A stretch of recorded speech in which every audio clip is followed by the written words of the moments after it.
Bay-Area Brawler Skyler Greenberg, and your Colonial Champion, Sean McCarty.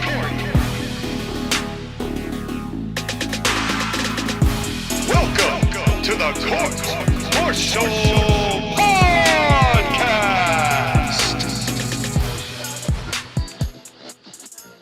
And welcome, ladies and gentlemen, boys and girls, children of all ages, races, sizes, shapes, and any other descriptive term you can use. Any person of all adjectives, welcome to the Court Martial Podcast, where the big boys play. And look at that adjective, play. We're not here to play, we're here to review SummerSlam 2024. And this is going to be quite a fun time. We're going to try and move this along because the good thing is most of us here at the Court Martial Podcast really enjoyed the show. And when we end up endorsing the content, we have a lot less to bitch about. And when we have a lot less to bitch about, we actually get some points across without being too redundant. But that's my job. And the guy to call me out on my redundancy, who works at the Department of Redundancy Department all the way in San Jose, the man of the hour, the man with the power too sweet to be sour. He is the Bay Area Brawler himself, Skyler Greenberg. How you doing, mon frere? I'm doing fine, although I must say, your intros are getting better. Thank you. I appreciate that. Sometimes they're good, sometimes they're not. It's definitely my hit ratio sometimes. And thankfully that we are 4 years in and I'm finally starting to put it together. But speaking of somebody who puts it together when he feels like it, wherever he feels like it, however he feels like it, we have the man who has the totally awesome podcast and the post-tap. And you'd ask about the pre-tap, but he always makes sure to get that protection first. So you never see the pre-tap. It's just the tap and the post-tap and that sweet cigarette afterwards. It's JoshAgeddon. How you doing, buddy? I always tap so hard that it makes me free. Welcome to the totally awesome podcast. As the runway is being run over by this airplane all of a sudden, thank you guys for joining the simulcast as we review SummerSlam.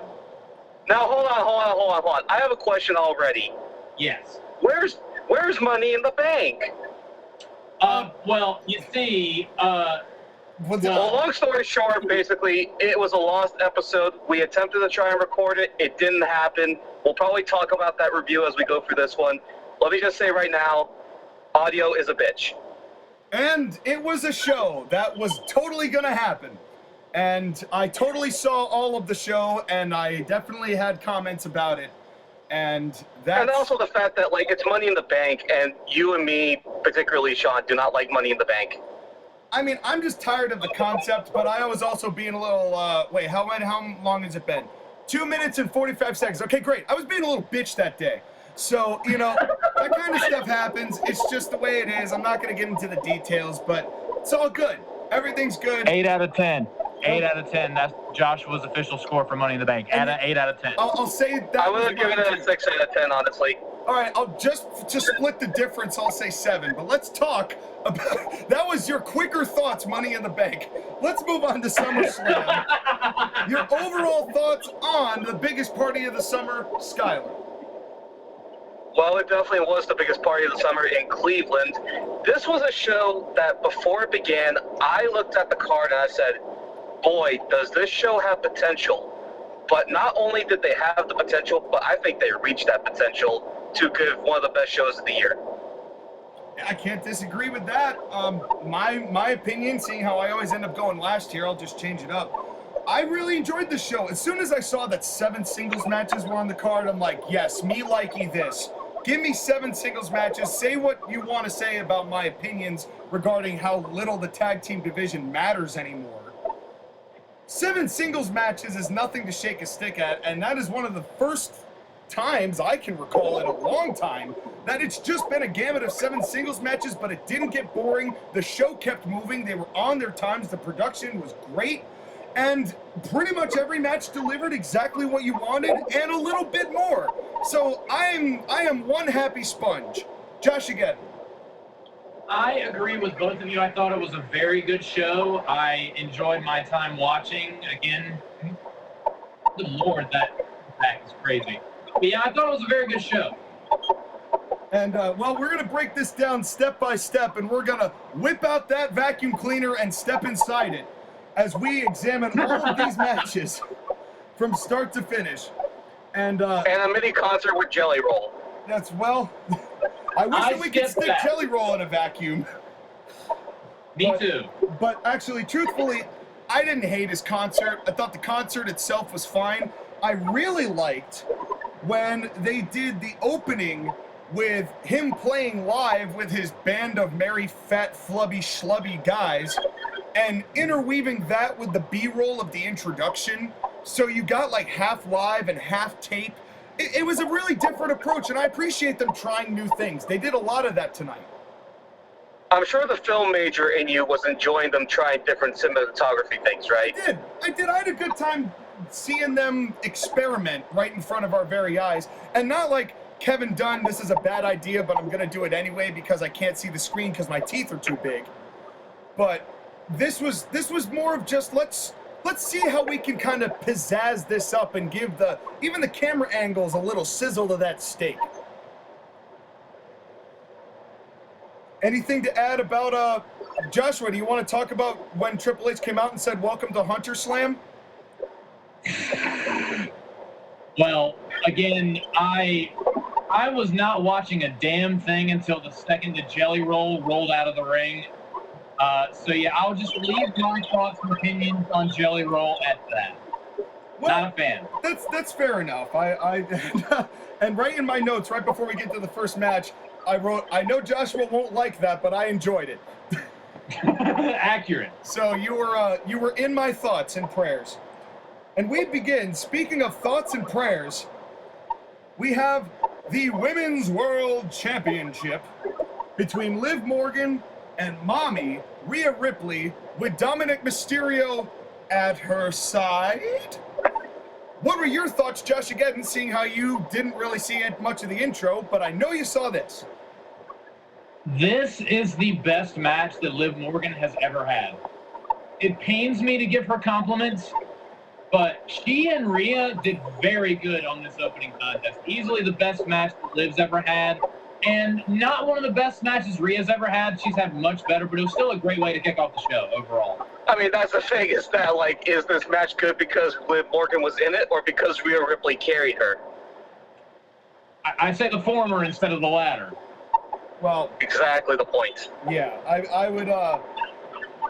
I would agree with that. I mean, Rhea was terrific, but to Liv's credit, she has looked a lot worse with equally caliber wrestlers. Like, as much as I liked Liv and Becky Lynch, compared to that match, this match was on a different level. Like, her crispness was better. They have chemistry, do Rhea and Liv, and that actually really helps make Liv look and feel more important. And kind of the tagline on what JoshAgeddon said, he said this was the best match Liv has ever had. I'll go one step further and say this is the best match Liv will ever have. Yeah, you're not wrong. I mean, I kind of felt that way right as the finish ended. I'm like, this is the peak, isn't it? Like, it's... I mean, the other hard part, too, is that, like, this wasn't really much of a technical wrestling match.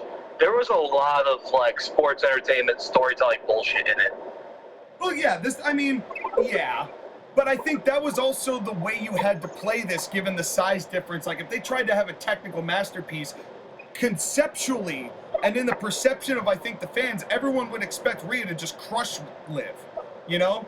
So they needed a little bit of that pizzazz so that's my word of the day, apparently, to start, to really kind of shake things up. I loved the cat and mouse at the beginning. What did y'all think of Ref Cam? I really liked it. I thought it was very unique, and it really gave, like, an interesting perspective, like you're actually, like, in the match, like, closer you've ever been before. And they didn't do it to where you could see them, like, calling spots or anything, or the referee getting instructions. They were very selective in when they were wanting to do that. Yeah, like stupid selective. I thought it was really funny, because let me ask you this. When did they use it in a match all night? They used it before the match? They used it on the way to the ring. They used it to watch Seth Rollins high-five a bunch of teenage kids. And then that's it. They went to it when Liv and Rhea were in a rest hold at one point. I wonder if that's going to be like an option, kind of like how there's alternative broadcasts that you watch of regular sports, where they have a broadcast where it's just the ref cam. Well, that's possible. I would also counter that I'm imagining that most of that was probably just that the footage wasn't any good. Was just that, I would also guess that there are going to be issues when we come up to the Seth Rollins match. There was an issue with the ref cam.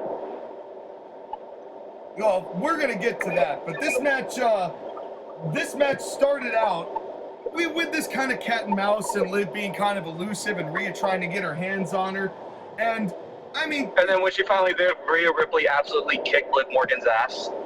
Right, which is exactly what you want, that, like, I loved the instant powder, the immediately Liv's like, oh, hell no, I'm not going face to face with you. Like, it was all really good, I loved when Rhea Ripley snuck back in and started, and I think came in and there was this, camera angle that Lee Fitting chose, and, I just want to say this is a great country, and I love how round and firm this country is. Thank you, Lee Fitting, for reminding me of that. Well, remember, Rhea Ripley's from Australia, so when you're saying country, you mean Australia. Whatever makes the visual work for you, buddy.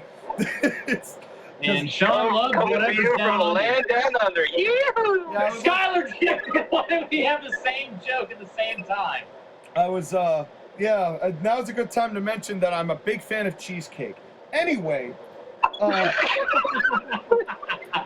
Rhea sends Liv out to the outside, and she's got some gut punches, and Rhea lays her strikes in. She does. She punches better than half of the guys do. And this is no surprise. We all feel this way about Rhea Ripley. Yeah. And then the commentary went into some weird Bob Ross discussion. I'm not even sure what the point of it was. I vaguely remember that, and even I messaged in the chat. I was like, "What the hell are they talking?" Yeah, I don't know. I don't even know. I don't think they knew. It's just even they were like, "What's happening at this commentary table?" But to the credit, I will say this, and this is one of my bigger takes here, that Michael Cole, Pat McAfee, and Corey Graves may be the best combination three-man booth WWE has ever had. The lowest of bars. Well, I'm not disagreeing with that, but at the same time... Unless you were a big fan of Michael Cole, JBL, and Jerry the King Lawler from 2012. Oh, you mean like when somebody went through a table right in front of Jerry and everybody was silent, and then Jerry, just in the need to obligatorily break the silence, says, "Come on!"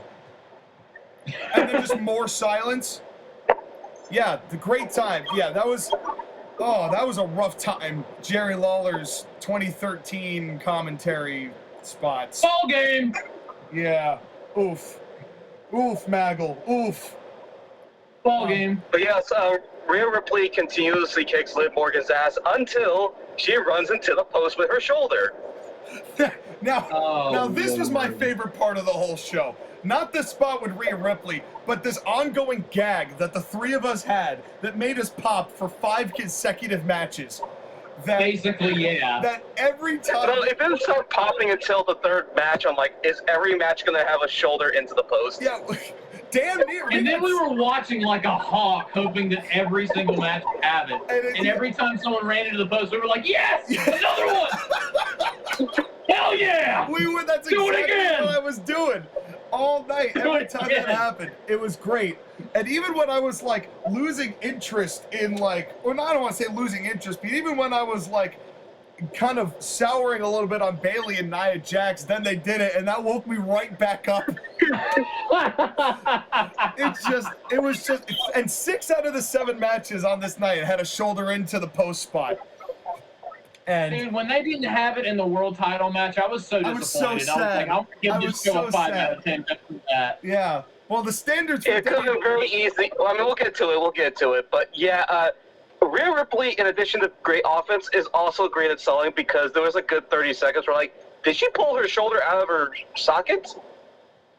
Yeah, and it kind of looked it too, and she did a great job going down. Dominic showing somewhat concern, and boy, did that Joshua, silence. I mean, no, dude, she's selling in order for me to get in. I'm like, yeah, you're right, Joshua.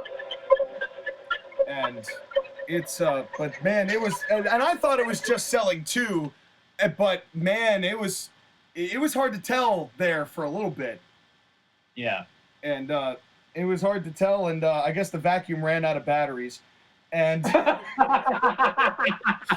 we have escaped the wet dry vac that we have been locked in. I mean, there is a tropical storm nearby, so. I know, yeah. No. It's back. Connecticut is about to get 7 inches of rain, so you know, it's the. But in any case, it was a damn convincing sell. I'm just gonna enjoy my sunny golden California weather. Thank you. You're welcome.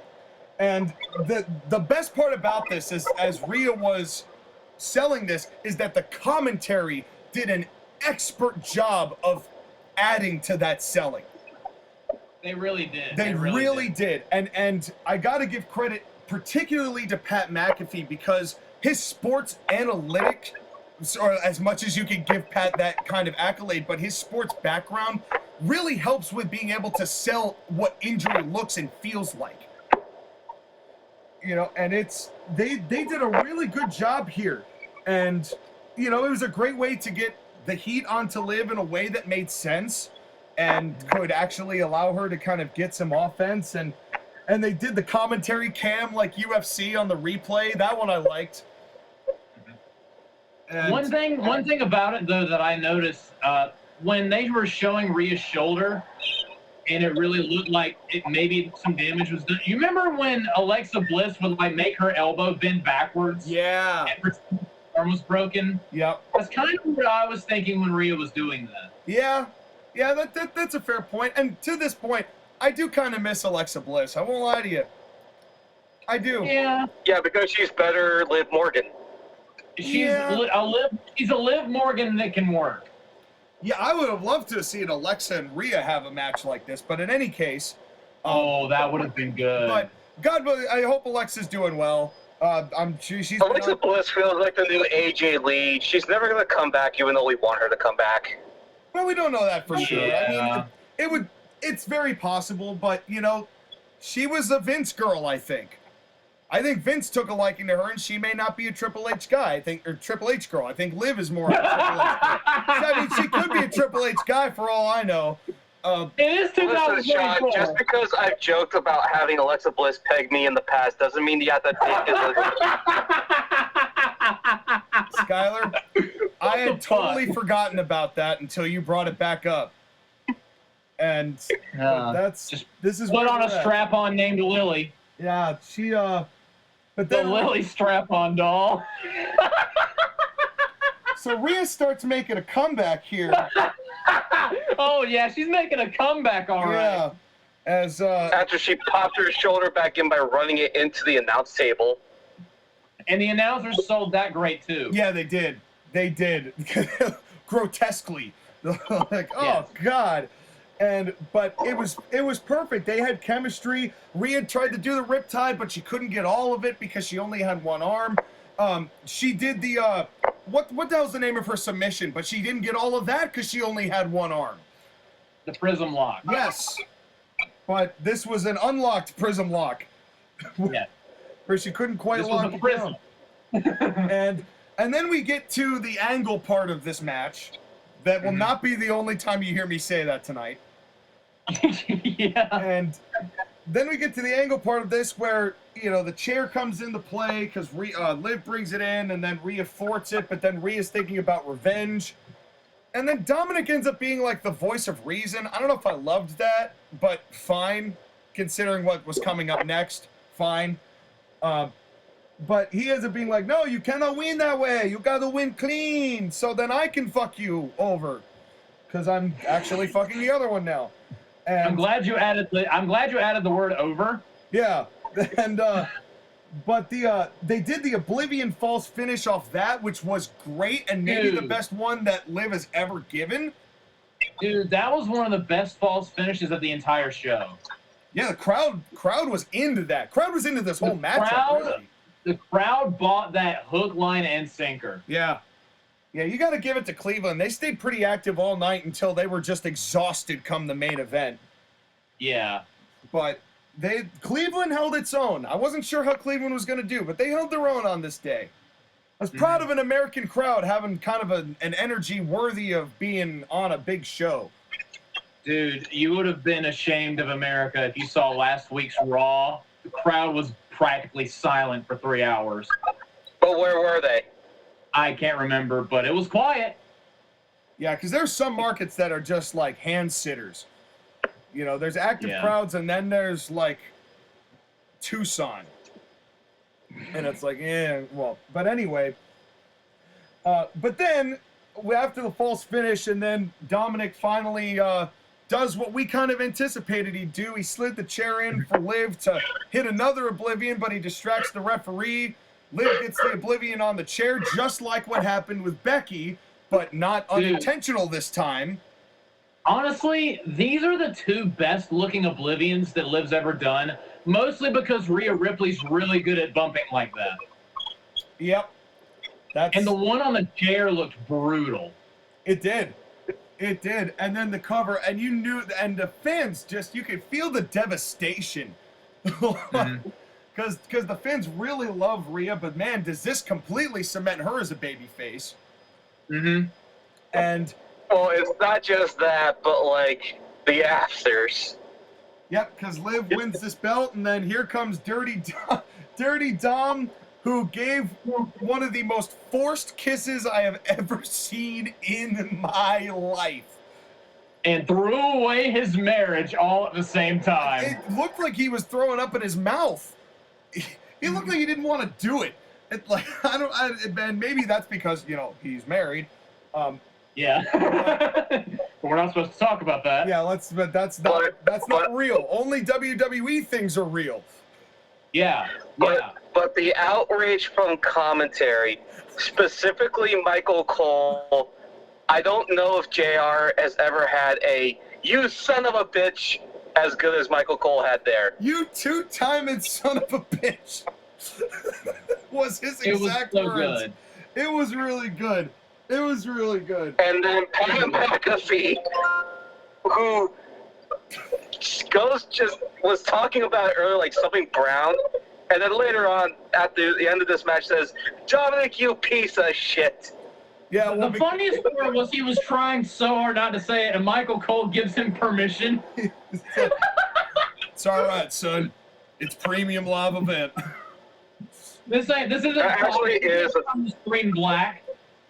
That actually is a thing where WWE, in a report earlier today, said that they are going to be using more excessive language going forward when the situation calls for it. Well, that's just it. As we're getting vacuum subscribers, which is great. Thanks for tuning in to this Auric presentation. And yeah, we appreciate the donations. But in any case, go to our OnlyFans in the description. Yes, onlyvax.com/CMP for 30% off. And in any case, and Sean will send you his own very sweaty video. Yes, it was me using said vacuum.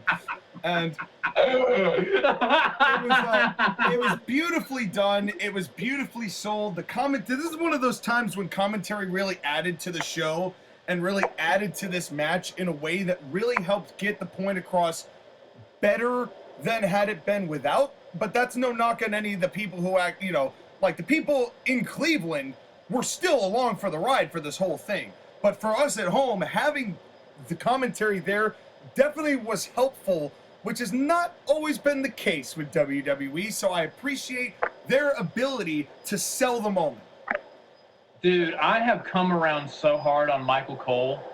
He has improved so dramatically. It's amazing what not having Vince in your ear will do. Yeah. And the thing is that, like, yes, we're going to wax poetic about these guys because they've improved so much, but now that the standard is going to be raised higher because now we're expecting it rather than wanting it, they still knocked it out of the park. Like, commentary all night, I felt was adding something to each and every match and each and every moment as it came up. Agreed. And I think on the other thing, too, is that it's no longer speaking down to us, but rather educating us about this. Again, treating wrestling like a sport. And also treating the fans like they're not 6 years old either. They're giving us information, but they're just relaying to us information. You know, it's not nearly the, oh, this is what we're doing because you're a fucking idiot. And welcome to Weenie Hut Jr. How may I help you? I'm still the man around here. Anyway, I will never forget that. Michael Cole, table spot, checks notes. I'm still the man around here. Or Shane McMahon jumping off the cell, Michael Cole furiously looking at this piece of paper. For the love of mankind! Yeah. No emotion on his face. Yeah. No extra subs to his YouTube channel or his OnlyFans. Just blankly looking at this paper and just shouting. Oh, it's so much nicer. Now, Hashtag going from that very, very weird interpretation of Michael Cole, Damian Priest in the back of the Wrestling Judgment Day, speaking like a man, telling people what the hell is going on, find Dom or something, or whether. Yes, and he pins Finn to the wall and says, where's my vacuum subscriber count increase? And then he also says, you know, was it you? Was it you? And he's like, bro, don't do that to me, I'm Irish. And he's like, all right, but I'm mad still. Yeah, I'm mad still. But it was... you know, if Finn Balor had an OnlyFans, every time someone subscribed to it, it should just be a loud, yeah, boo sound effect. I do, yeah. He needs that to be his, that needs to be the beginning of his entrance theme. Just, yeah, get on it, Def Rebel. Get on it, Def Rebel. Yeah, and maybe get some hearing aids or something, because, like, we can't have deaf people making our music, and it very much sounds like a lot of the music is coming from deaf people. So yeah, yeah. Unlike two industry-busting artists who are taking the world by storm. That's right. Namely, what a segue. Namely, me, Sean McCarty, who is releasing a Sean McCarty piano album come December. But there's a ton of stuff coming up. As a matter of fact, we've got Abizzle and myself who are working on a little side project here, a little set of 4 tracks that's coming up. That's called 4 Set, literally 4 Set, which is hopefully to be released at the end of August, if not middle of September. I'm not quite sure where we are in that. It's all recorded. We're just getting the editing and distribution lined up. But folks, new music on the way from White Knux and Abizzle, the 2 men who have gone through a hell of a lot over the past year and a half, including a baby and a musical baby. And so we've got both of those now on our backs, and we are going to take those and climb all the way up the mountain, the music industry mountain, break it down, da-da-da-da-da, da-da-da-da-da-da-da, and rebuild from the ashes. And if you're not down with that, then make sure you subscribe to both the Spotify and the Apple Music and the SoundCloud, where all of the extra bonus content lies. Come join the entertainment revolution with AB Productions CT. I have 2 things to say. 1, big congratulations to Abizzle for having the baby. Yes. 2, that is the luckiest baby ever. I wish Sean was my aunt instead. Well, that would require me to wear a dress, and it's currently at the dry cleaners. And speaking of cleaning shit up, it's the Intercontinental title match between Sami Zayn and Braun Breaker. Okay. Hold on. You mean Braun Breaker or Braun Abizzle? Because he wore Abizzle singlet from CIW. He did wear the tiger print singlet that Abizzle used to wear in CIW. I made a point to note that. So that was so hilarious. That was funny. And also, before we get into this, I forgot to mention when that backstage segment came up where Damian Priest started LOL raging, it opened up with Carlito just in there going, I couldn't believe you do that, man. Why is he here? Why is he there? Why is he a part of this You team? ask that every time he appears on a screen. Because this is as pressing a matter as what did Sonya Deville do? It is the same No, it's not. There was an explanation at the beginning of his tenure at what was the Judgment Day. Oh, please, tell me. Well, you don't watch Raw, so let me explain. Okay, so when the draft happened, Carlito was feuding with Rey Mysterio and the LWO. All of them were drafted to Raw, so he went over to the Judgment Day basically saying, please help, I'm outnumbered 20-1, please help, I'll give you an apple, please help, Rhea's hot, I like PS5s. And then him and Dominic bonded because they're both, because Mexicans and Caribbeans are the same, I guess. Also, for being honest, Carlito was a friend of Eddie Guerrero, so if you want to call it extubation, that's extubation right there.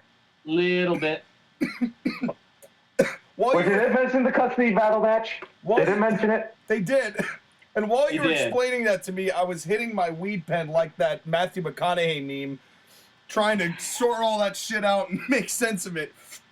So, okay, Carlito. And by the way, that's not a knock on Carlito. I like Carlito a lot. I'm glad he's on WWE programming. That's not a knock. It's just every time I see him, I'm like, what are you here for? It's like, well, he's here for a check. It's just like everybody else. And speaking of Sonya Deville has you're not ready for this, Sean. Sonya Deville has an evil trio where she leads both Zoe Stark and the corpse of Shayna Baszler. And they're really trying hard to make that a thing on Raw. And every time they appear on my screen during Raw, I press the skip button. I will take that over Sonya just being a WWE official, which took us 3 years to actually find that she had a title, let alone what her job description was, which we never found out. We never got an answer to that. They also gave her a new finishing move and a name for it. It's basically the Eye of the Hurricane, except they call it DeVille's Advocate. Okay, that's pretty funny. That's pretty funny. And it looks like garbage. But do you want to know what doesn't look like garbage? What? Rex Steiner. Braun Breaker spearing himself into the post. Yeah, and the post sold it very well. And at this point, you're like, oh, we did it. You know, you're like, oh, post in a second time. And I was like, okay. I mean, that happens. I mean, there's a lot of move usage. I mean, look at the other program if you want to see moves done to death. But every so often we get a through line. I'm not that upset with it. I did find it kind of strange that there were 2 shoulder cell angles, though, in a row. But that's okay. Although Braun didn't break his shoulder with his. No, he just hurt. He doesn't quite have the murderous intent on Sami Zayn that Rhea Ripley had with Liv Morgan. No, that's right. Well, actually, that was kind of the whole premise of this rematch, was like, I was reckless last time. I am not making that mistake this time. And I loved that as far as like why Braun Breaker got this rematch. And then it really sold how he won. Mm-hmm. Like, this is how you get a guy like this over. On that point, dude, there were so many people that were whining and moaning. This match wasn't as good as the match they had at Money in the Bank. And I'm like, dude, didn't have to be. It's not that hard to follow. They weren't going out there to have a 5-star classic in the Tokyo Dome. Nope. That wasn't what the point of this was. The point of this was for Braun Breaker to murder Sami Zayn and win the title. Yeah. That was the point. Yeah. Like, unfortunately, one of the jokes that we made in the Lost episode was that, my God, how many hometowns does Sami Zayn have? So he has Montreal, he has Saudi Arabia, he has Toronto. He has Philadelphia. He has Philadelphia. Yep. It's and my whole thing though was I'm really annoyed with people who are like, but they didn't do a bajillion moves. They didn't go for 20 minutes, and I'm just like, okay, first off, you need to stop watching AEW. It's rotting your brain. Not every match has to go 100 bajillion minutes. It rots the people who work there's brains. Yeah. People go there to forget how to wrestle. And the people that watched that knew how wrestling worked forget how wrestling works, and they just, flips. Oh, this match went 30 minutes. It must automatically be good. This was perfect. This was everything it needed to be. It did not need to go a second longer. It was what it needed to be. Sami went for the Luva kick, got cut in half by Braun Breaker's spear, and then Braun hit him with an even bigger spear and pinned him at the 5-minute mark. That's all it needed to be. Well, hold on. Can we go back for a second? Sure. Now, when the Money in the Bank match happens and Sami initially won, I will fully admit I hated that finish because I thought Braun should have won, even though it was in Canada, okay? Are we with me so far? Yes. We are with you so far. And then they got to this match, and I'm like, oh, okay, I understand why they did it, and now it makes the Money in the Bank match victory okay for this particular reason. Sami Zayn's Intercontinental title run was just, I beat Gunther and nothing else besides Chad Gable and Bronson Reed, which isn't very impressive. WWE is very smart to make sure that they don't have Braun Breaker be undefeated on the main roster, because if he was undefeated, then he would lose his charm when he does lose. Now that he's had a loss already, but it was a fluky loss because it's Sami Zayn and because Sami Zayn does magic or bullshit or whatever, I agree. It just makes sense also to just give Sami Zayn the win against Braun Breaker, but have Braun get his match back, get his win back, and get the title, because he is the star and will have the title and will do more with the title than Sami Zayn. But it was to make sure that Sami Zayn's title reign was not a nothing reign, which it would have been if Braun had beaten him. I'll tell you what I liked about it so much. At Money in the Bank, and even on Raw, like Braun would mention it during promos and in the hype package, which you can find if you're a Premium Plus subscriber. But he mentioned that during the match at Money in the Bank, he didn't take Sami seriously, and there was a part where he put his hands behind his back. In this match, he took it seriously and won in 5 minutes. Yeah. I actually, that was one of my favorite parts where he was just like, I was being stupid. That's on me. Yeah. My bad. I underestimated him. I didn't take him seriously. Now we're going to change the game here. And the tone changed of the match. And kind of to your point about they didn't do a billion flips, so the match wasn't as good. I will always, always, always take a good piece of business over a good match. Honestly, Case in point, Bobby Lashley versus Kofi Kingston. Yep. Where Bobby Lashley just wrecked Kofi Kingston, but it was exactly what Bobby needed for that title reign to make it feel more important and make it emphasize that there's no fucking around with this dude. That was, I think, the best match of that. Was that a SummerSlam? That was Money in the Bank. It was Money in the Bank. But I couldn't remember the exact date, the date that was. But that was so important for Bobby in the same way that this is equally as important for Braun Breaker. Like you said, Sky, Breaker couldn't lose twice. He had to win this match. There was no way around it. But because otherwise, Money in the Bank would have made no sense. To give it, and not to the discredit of Sami, I personally, as I said on the YouTube short predictions, which you can take a look on the Court Martial Podcast channel, said that Sami is still, at this moment for me, a candidate, maybe not the winner or frontrunner, but a candidate for Wrestler of the Year for getting the most out of potentially the least of pickings. And that's no knock on Chad Gable either. But seeing how that was all an Otis angle, and we will get to Otis in a minute. And oh, God. We'll get to that. But back when they were actually trying to do something serious with Chad Gable and Otis, Sami was kind of caught in the mix of that and caught in a triple threat match that didn't have exactly the flavor, but Sami was able to make it feel more important than it necessarily was. And that is a major credit to Sami Zayn. And it actually kind of validated, I think, to some degree, him being the guy to beat Gunther for that Intercontinental belt. And now that Sami has proven to be not a nothing champion, like not a transitional champion, but maybe a kind of a long-form transitional champion between Gunther and the guy they really wanted it on, which is Braun Breaker, knowing what they have with him. And hell is frozen over because we saw Scott Steiner live on camera at a pay-per-view. I lipstick in my Valentino bag, gentlemen. You always stop you when you reference that. But you know what the best part to me about Braun Breaker is the fact that he looks like a young Rex, he talks like Scott, and he's just wrestles like Braun.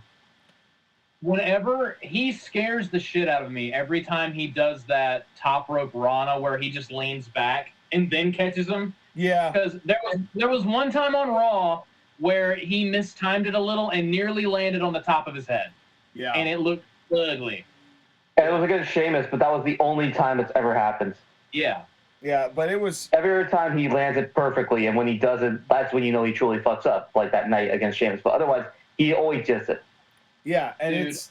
He's incredible, and kind of to your point, Sky, you could see elements of Rick and elements of Scott, but he's unique to himself, which is like the point. And now, I wish they would just let him use his name, and I know he doesn't want to because he want to make a name for himself, but nobody on Earth has the last name Breaker with 2 Ks.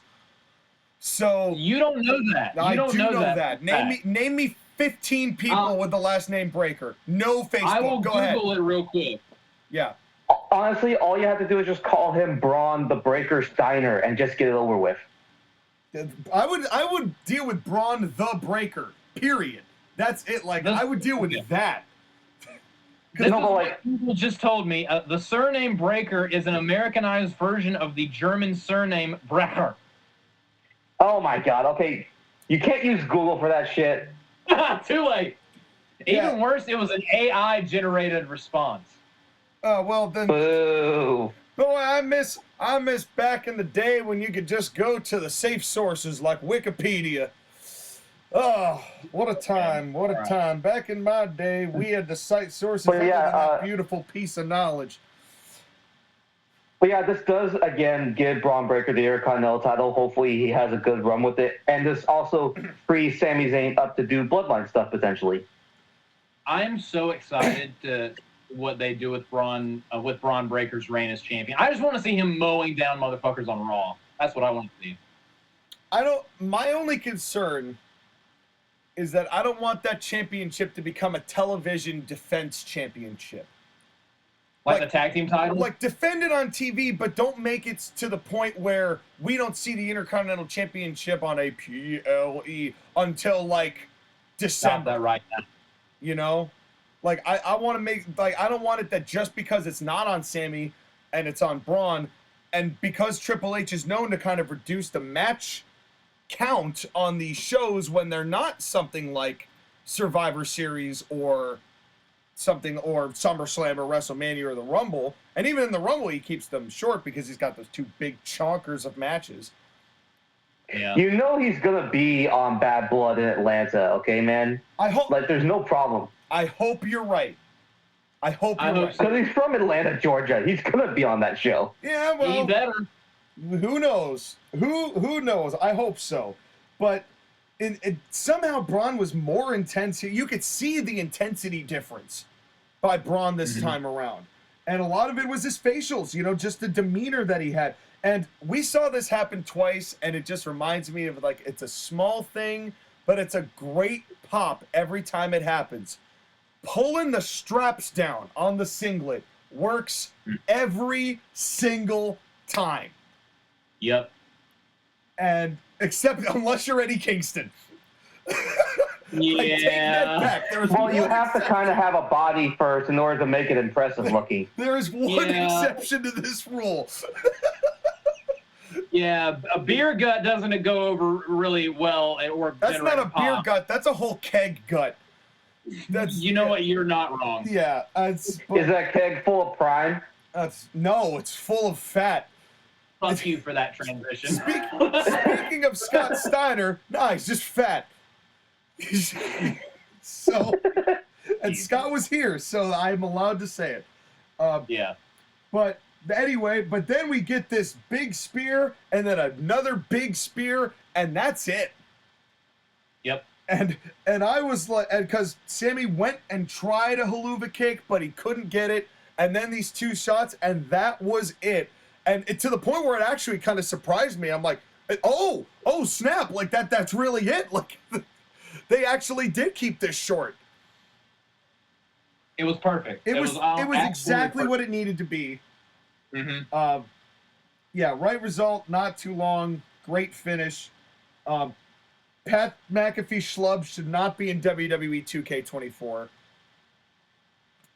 Let me ask, who's going to play? And even Michael Cole and Corey Graves were like, who's going to play as Boston Connor or Ty Schmidt? No one. No one will. You know, if they would have referred to it as the Pat Pack, I would have at least considered it.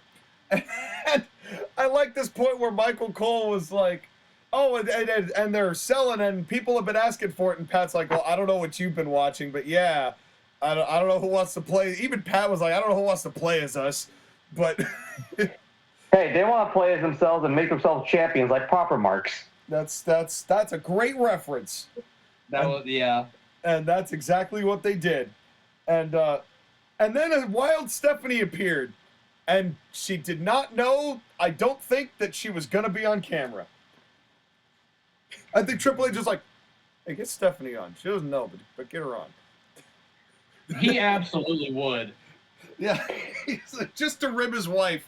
He's like, yeah, I'm going to show you. He absolutely would troll his own wife. Yeah, it's just Triple H we're talking about. He wanted him to say, like, oh, no, put her on camera. Because she looked up and she's like, oh, hey, yeah. Hi. Yeah, hi. I'm having fun. Yeah. This is my having fun face. Yeah, my guess is that was a great little rib from Triple H. And he was fucking dying in the production truck. I bet. Or in Brooklyn, wherever he was. Well, I bet. anyways, can we move on to the next match? That's one. Between Stone Cold Rock and Logan Paul for the United States Championship, and also I heard that, Josh, again, and I counted it too. Ask us about that later, folks. And but it is LA Knight versus Logan Paul. Now, before we begin talking about this match, can I do a disclaimer real quickly? Go Indeed. for it. So, I want to be very clear about the three of us and certain feelings that we're going to have about this particular match, okay? Mm-hmm. Go on. Logan Paul is an absolutely terrible human being. With the stuff from the Suicide Forest in Japan, to his millions of dollars scams, to the transphobic comments that happened with the Olympic stuff a couple days ago. I want to be very clear right now. When myself, Joshua, and Sean are praising this man, we are only praising him for the content of wrestling. We're not praising anything else. Capiche? Yeah, he has a lot of subscribers on YouTube, and I'm not one of them. Like, outside of the confines of WWE, I'm like, yeah, I don't see what the deal is. But WWE. Well, no. The thing is that he's an absolutely terrible human being, and that's very clear. That's what makes him a great wrestling heel. Yeah, Well, he definitely fits the carny motherfucker that kind of started professional wrestling. You know, it's like he's definitely part of that ilk. You know, he sued the guy who did a YouTube expose on him. sounds about right. Yeah, Logan Paul, known scumbag, terrific heel on that basis. And Yeah. and he took and also known potato lover. Yeah. Also, this was my favorite match on the entire show. I loved this match from start to finish. I thought it was great. And I didn't think I was going to because I wasn't sure how LA Knight's style and Logan Paul's style would mesh. But I was thoroughly entertained throughout this entire match. To be honest, there's not a lot of bad picks for match of the night. And if this is your match of the night, I don't blame you because this was really, really good. Did it go into the overbooked territory? Of course it does because it's Logan Paul. But my God, is it fun. It wouldn't be the most overbooked thing on the night, would it? But it tried. It tried really hard. No, it did try. He's the third most overbooked thing on the show. Oh man, I love the Triple H era of wrestling, man. It's fun. It's so much fun. It's fun. And it's fun to bust balls rather than to just be like aggravated. It's like it's a different kind of criticism. It's like it's just more fun. And speaking of criticism, Logan Paul comes out in his hometown of Cleveland wearing Browns gear, and this crowd boos the shit out of him. That is rare. That is a gift, man. That's like he's got it. He's got the superstar. He's got it. He's got the it factor, which sucks considering who he is as a person. But for the wrestling fan, it's great. For WWE's bottom line, it's terrific. And wrestling, the one sport where being an asshole is a really good thing. Being a slime ball actually helps the thing along, And and he comes out with Machine Gun Kelly. Why? Oh my God. Why? Because Machine Gun Kelly is from the area. Known foot fetishist Machine Gun Kelly comes out, and I was like, so is like Eminem gonna make a run in, or is Snoop Dogg gonna make a run in? And if Snoop came out and attacked Machine Gun Kelly because LA Knight and Snoop are from LA, I would have been for that. Unfortunately, Snoop Dogg is currently in Paris helping the Olympics out, so he wasn't available. What's he doing to help? How is he helping? He's promoting stuff over there in Paris, he's on camera a lot, but what's he doing to help the Olympics? He going over there and coaching the fucking runners? Okay, now. You just go have he's doing a lot of like entertainment skits and stuff like that. Oh, that's funny. He's over there for that French weed. But if he had, I bet. Yeah, I bet. Corey says, oh, they should be pumping Prime into everywhere in Cleveland. I'm like, Corey, trust me, if you looked at that ingredient list, you don't want that in the water supply.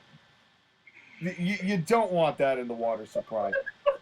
And LA Knight, Stone Cold, LA Knight came out back in the Prime truck.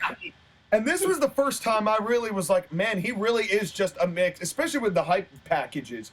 He really is a mix of Stone Cold and The Rock. He is like, he's the fusion baby of those two individuals. And I'm not saying that as a criticism. It works. And he's great at it. Dude, he's done basically nothing except beat AJ Styles at WrestleMania all year, and we're like past the halfway point of the year, and he's still over like crazy. The people love this dude. There's a reason he's called the megastar, and it really was because he got stupid over in spite of everything going on.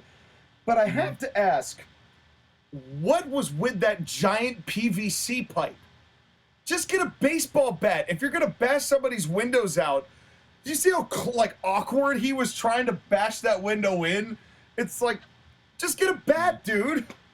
Yeah. You drove here. Unfortunately, the bat is trademarked. Walmart and picked up. Unfortunately, the bat is trademarked by Sting.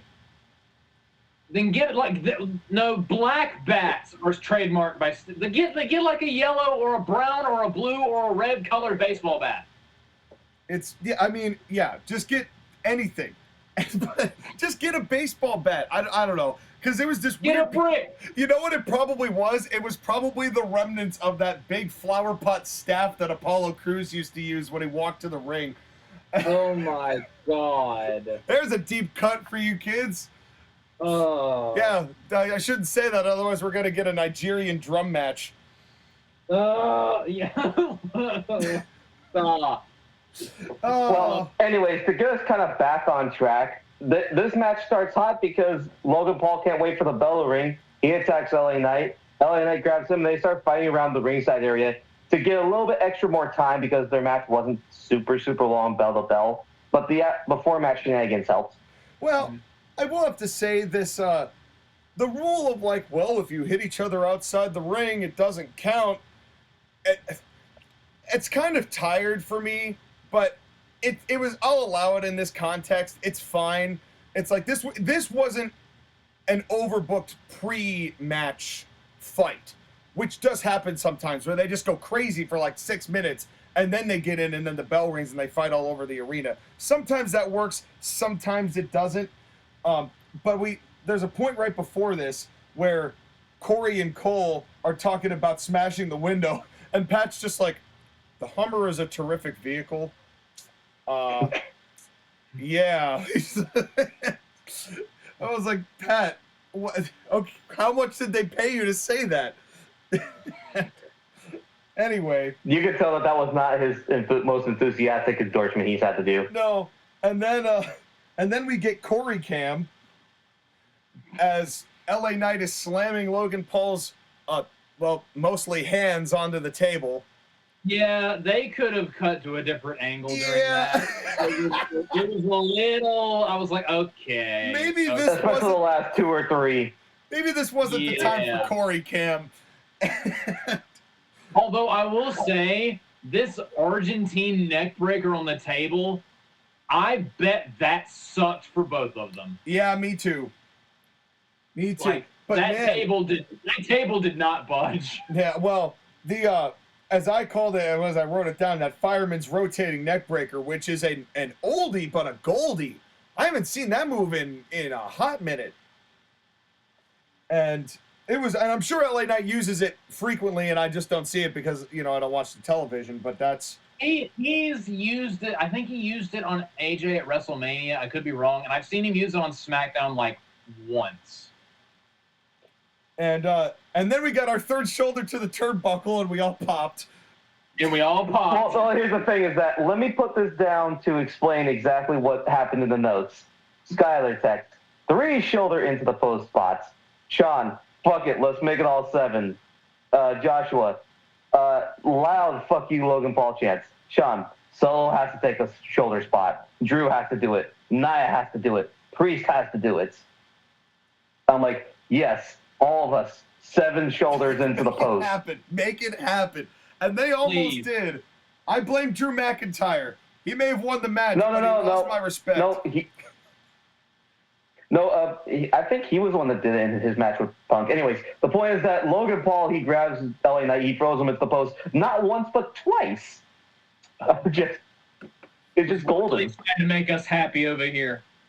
Well, also, it was at this point that when the camera started doing that thing where they go up, there were some camera angles that they were doing in this match in particular that I started noticing some weird camera tricks. First thing I noticed, the Straight Talk and the Wingstop ads in the middle of the ring along with the Prime logo. Mm-hmm. Now we truly know him well that Vince McMahon is dead because he would never allow 5 ads on the ring canvas. Yeah. It's, hey, we podcast 10 hours. All we want is Wingstop. And now... But then the other thing I noticed, too, is that at this point... 5 seconds! That was a deep cut. No, I can't. But anyways, the other thing I noticed, too, is that they started shooting the match from the outside with the camera on the outside and not on the apron. Or they did, the strobe camera or the stationary camera above. They're using different camera stuff, which is really interesting. Yeah, they've been doing that since WrestleMania, really, and it's been every time they're trying all of these new things, and nothing is the same. No show looks the same. Where every Kevin Dunn show looked the same, and it was more like how much bullshit is he gonna put on and make mistakes in? This is like, they're just trying new things. So not only does every show feel different because of the wrestlers, every show feels different because the production is making it look different. That is so refreshing. It really is. It really is. And you know what else is refreshing and just puts a smile on my face? What? Logan Paul has the best gut wrench suplex ever. Looks pretty good. The way he lifts him up, but more importantly, the way he cause in a lot of suplexes, they just both drop. He follows through and kind of lands on top of them a little bit, and then doesn't lose contact with them when he goes for the cover on it, and it just looks. It's in one fluid motion. It's gorgeous. Well, it was really. I mean, this whole match was pretty snug between the both of them, too, and that was. And there were some really cool moves again. That suplex, the side effects, Logan Paul's jump from the top rope. Yep, and we had one of my and also the fans after that jump, even though it was impressive, they said, "You still suck. You still suck." That's how you know that you did something cool, even if everyone hates you. Logan Paul right now. Well, no, that's how you know that people hate you. You do something cool that normally pops marks, and they still hate you for it. Yeah, dude, that twisting into the moonsault, he got ridiculous height on that. Yeah. That was so insane.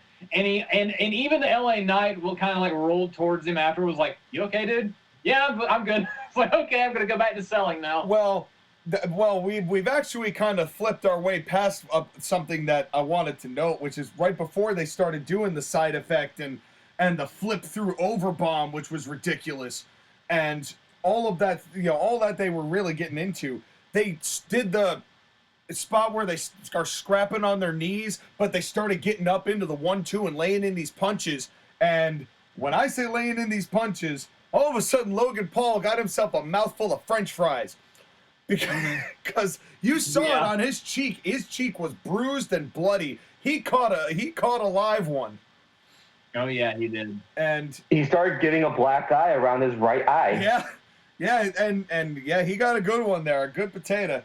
And that was but they, and then the side effect and the springboard moonsault, which was crazy, the KO punch that didn't work, and as soon as he did the knockout punch that didn't work, I looked at Logan Paul's hands and I said, "You shouldn't have taped them up that heavy. If you want your punch to work, don't wrap up your weapon." Yeah. But and then also, okay, LA Knight does this running to the top superplex thing. Oh my God. This made me nearly shat myself. I actually screeched. Yeah. I went, "Oh God." Yeah. I think everyone in Cleveland did. I did. Skyler did. You did. It was like, oh. And even the commentary was like, that was almost like a brain buster, and I was like, no, that was a brain buster. Yeah. Oh man. Almost nearly crippled this man. Yeah. And then like, it's just beautiful, the impact and the bounce that Logan Paul's body took. Oh. Yeah, I don't know if beautiful was the word, but I've gleaned from Mr. Cornette in wrestling that any time that you get a boom boom instead of just a flat, that's pain. So I'm sure that hurt both of them pretty much. My anus clenched so hard watching that. Taking that, I can only imagine. Yeah. I would bet you, and Triple H said in the press conference that Logan Paul was pretty banged up. I bet you that was part of it, let alone the black eye. That drop kick that he took from LA Knight in the outside after this was not clunky either.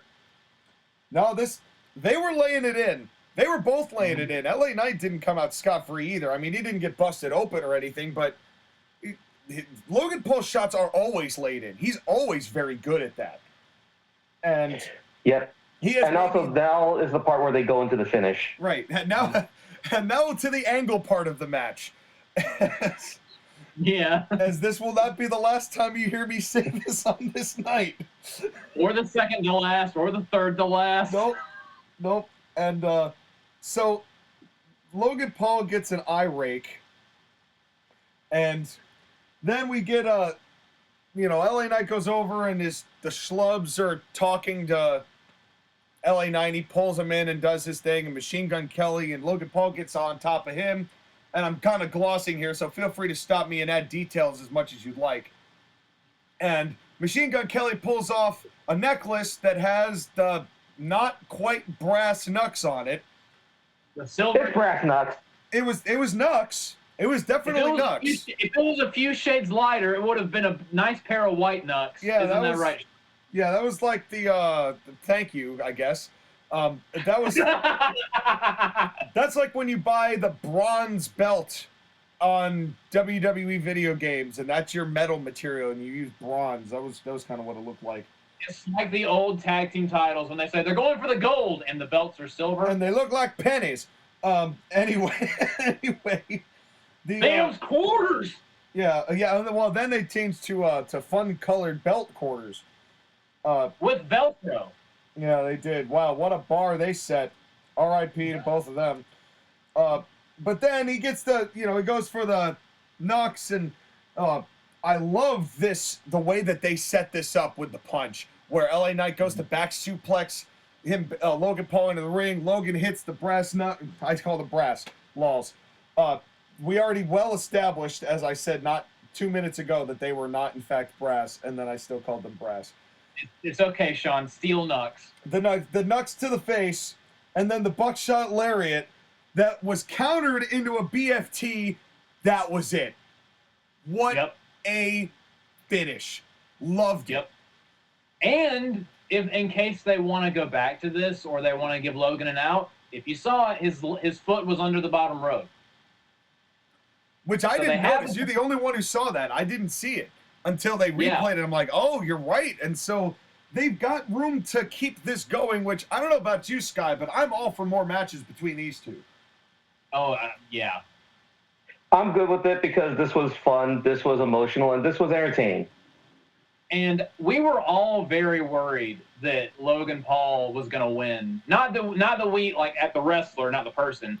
We really just were like, okay, they have to give something to LA Knight. Yeah. If he loses this match, it would have done, like, if Braun lost the match to Sammy, that would have done some damage. It would have done even more damage to to LA Knight if he lost this match. No, LA Knight's done. If he doesn't win this match, he's done. Because why should people believe in him because he doesn't win anything? It's like what happened with Bray Wyatt initially when he got stupid over with the Wyatt gimmick, and then he lost every feud that he was ever in forever. Yeah. And granted, I don't think LA Knight is at the peak of his popularity because it's been a little bit too late. But at least they did give him something. Yes.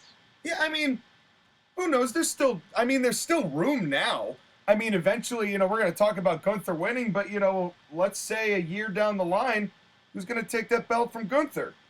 Who's going to be that big enough to, But again, think about this for a second, okay? The idea that the United States Championship and the Intercontinental Championship are actually accomplishments worthy of pursuing. We weren't talking about these mid-card titles like they were something important 5 years ago. It's the work that they've done to rehab both belts, specifically the Intercontinental title with Gunther, but the work they've also done with the U.S. title to make it feel important. That's why it matters. Yeah, and that's why we have to have these titles. And I would also, to kind of layer onto that, Sky, I would say that truly began, and it had its ebbs and flows, definitely, from start to finish, but with the United States title, I really do feel like that began with Bobby Lashley. Mm-hmm. Because Bobby was one, and he's not on this show, but I'm giving him credit again. He took that belt, and it was kind of the foundation of what became the Hurt Business, which for its time was one of the best things WWE had going for them. One of the most important things that they had through the pandemic years. And Bobby and that United States Championship, that was crucial to that. Even when Austin Theory had it, it meant something because, people like John Cena were competing, that was at a time when Austin Theory meant the most, and it has ebbed and flowed. Logan Paul has brought a ton to it, and now LA Knight is going to be able to carry that with really a level of gravitas that we haven't seen it have maybe ever. At least since the days when John Cena and the mid-2000s SmackDown, like MVP or Chris Benoit's had it. Yeah, that was like when it was founded. When they made it.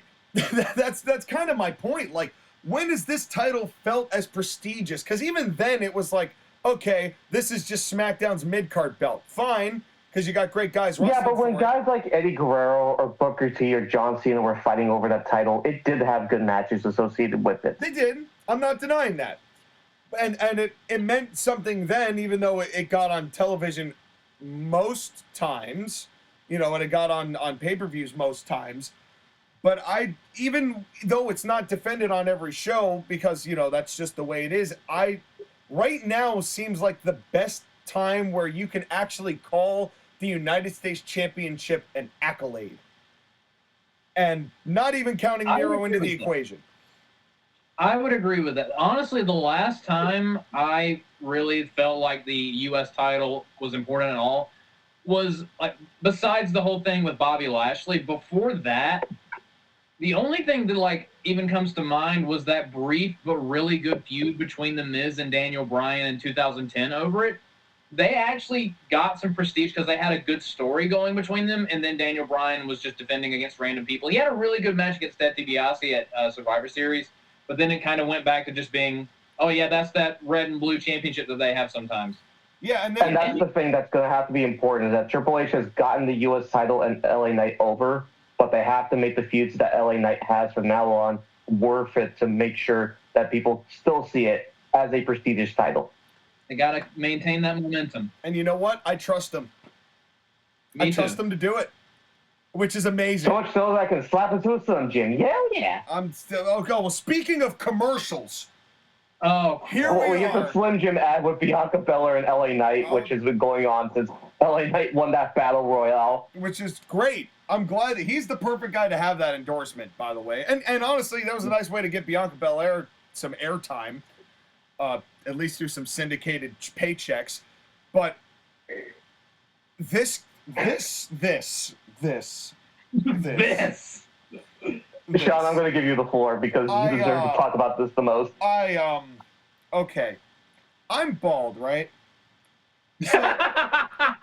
indeed you are. So this starts with a bald guy shaving the head of another bald guy as Baron Corbin has got a razor on Apollo Crews, and they're talking about Manscaped and what's going on with them and all the trimmers and stuff like that. And then for some reason, Otis and Maxine Dupree and Akira Tozawa, the famed author of the Dragon Ball Z comics, has... Shut the fuck up. That man passed away. You heartless bastard. Too soon? Too soon? Little bit. If I got the Dragon Ball and brought that man back to life, the first thing you would say would be "fuck you, Sean" in Japanese. Oh, man. Akira Tozawa is shorter than Akira Toriyama, thank you. But they're both Japanese, which means they look the same. Oh, my God. Did I just do a Especially racism? not now. Oh, so... Christ. Otis and Maxine Dupree and Akira I don't Tozawa. think I've ever heard you with a bigger smile on your face. I don't think I've ever heard you happier. Oh, man. That's like... That must be what a father feels like when he lobs up a baseball and the kid hits a home run for the first time. Oh. Yeah, except it's you laughing at your own joke. Yeah. Oh, that was too good. That's like that meme of the lion licking his own balls. Anyway.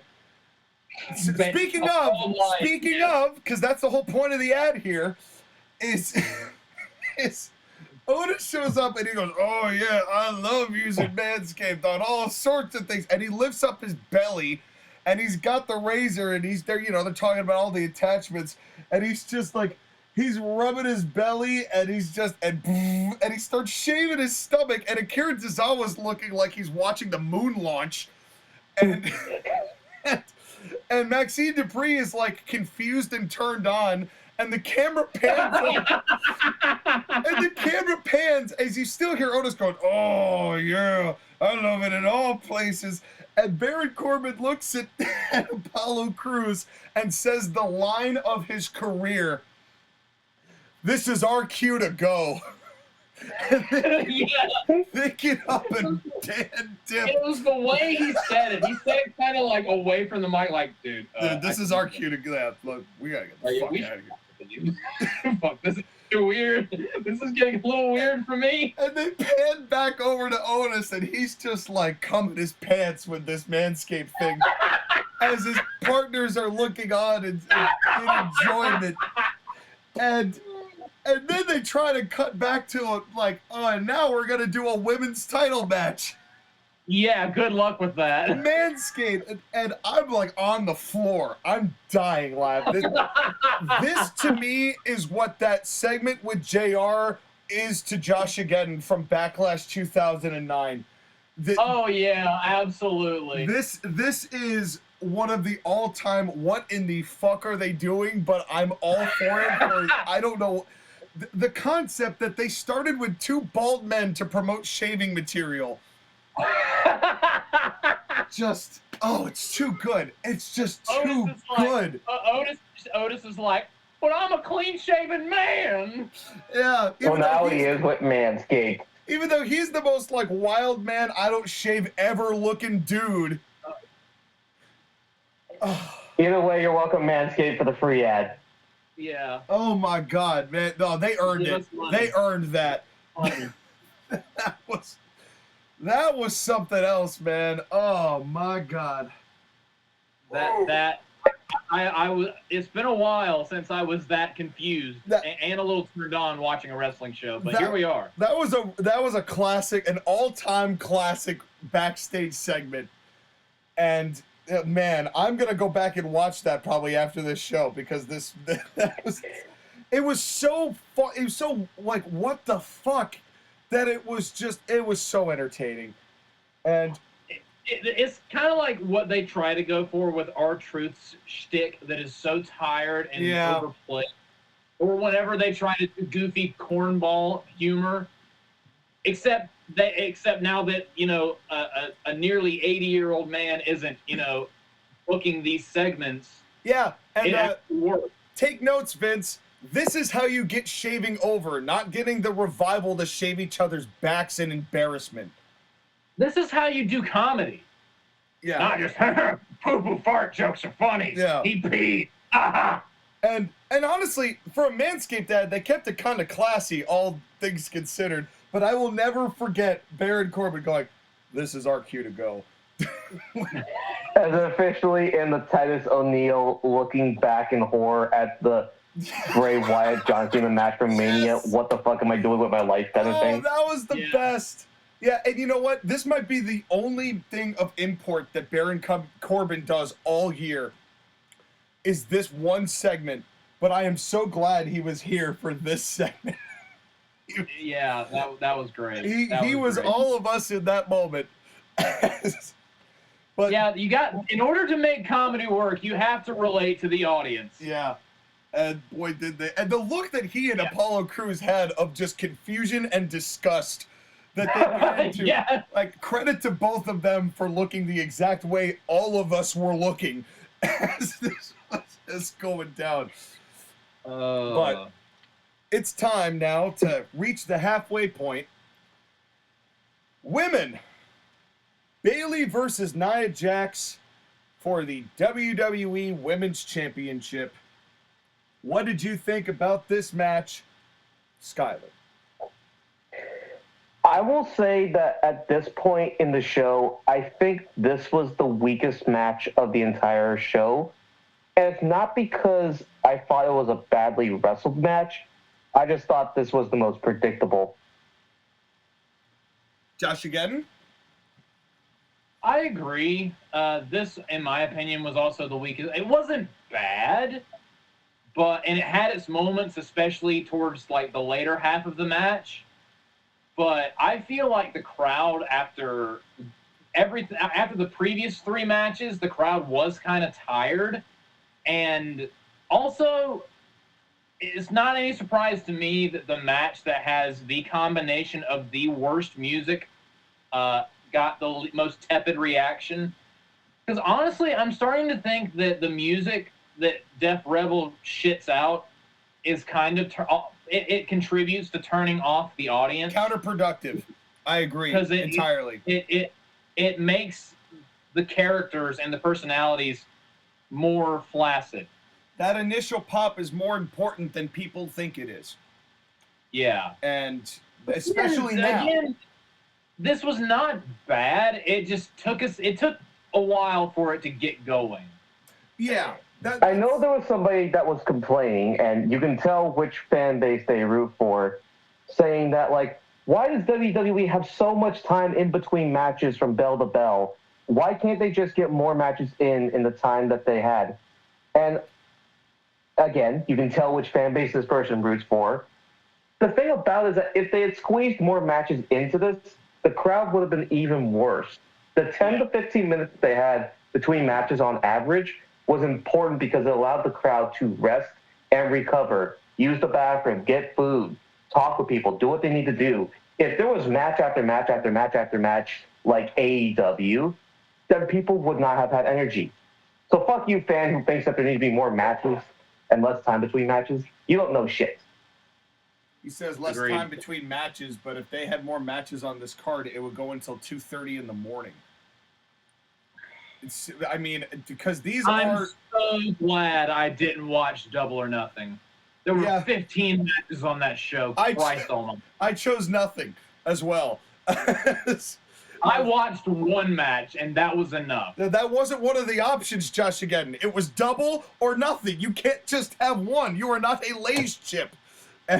Anyway. I don't gamble, so I just picked my one thing, and I was like, that's it for the night. Well, I'm good. Well, Skyler, you mentioned something here that I was going to mention as well, is that this was the point.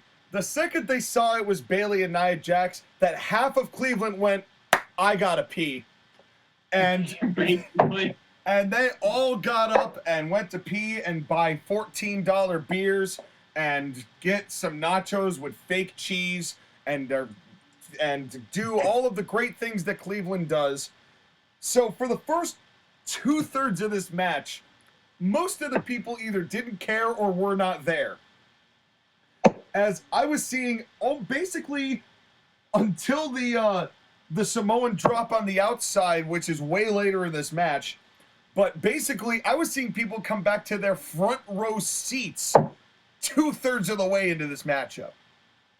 So this was the break, was right here in the middle. And these ladies, unfortunately, were the break match. But to their credit, got the people back into it anyway. Yeah. And that also, takes skill. I think another thing that kind of hurt it is, let's be real, during this reign, the peak of it was when Bayley won at WrestleMania. Yeah. And she's done she's barely on SmackDown. She's done dick all of shit. Not to be a name dropper, but that's, she has done hardly anything. Like, as soon as the damage control thing was done and the draft happened, she's just been the epitome of the phrase, oh, she's just kind of there. She's there. And it's amazing to think that somehow Io Sky's reign felt more important. Yeah. And that's no knock on Io Sky at all. It's more kind of a knock about how the reign of Bayley's was treated. But I do have to say, and it's not necessarily Bayley's fault because, again, they didn't get anything for her to work with. They just gave her a Piper Niven defense, and it was not enough. That's all on booking. That's on Triple H, not anybody else.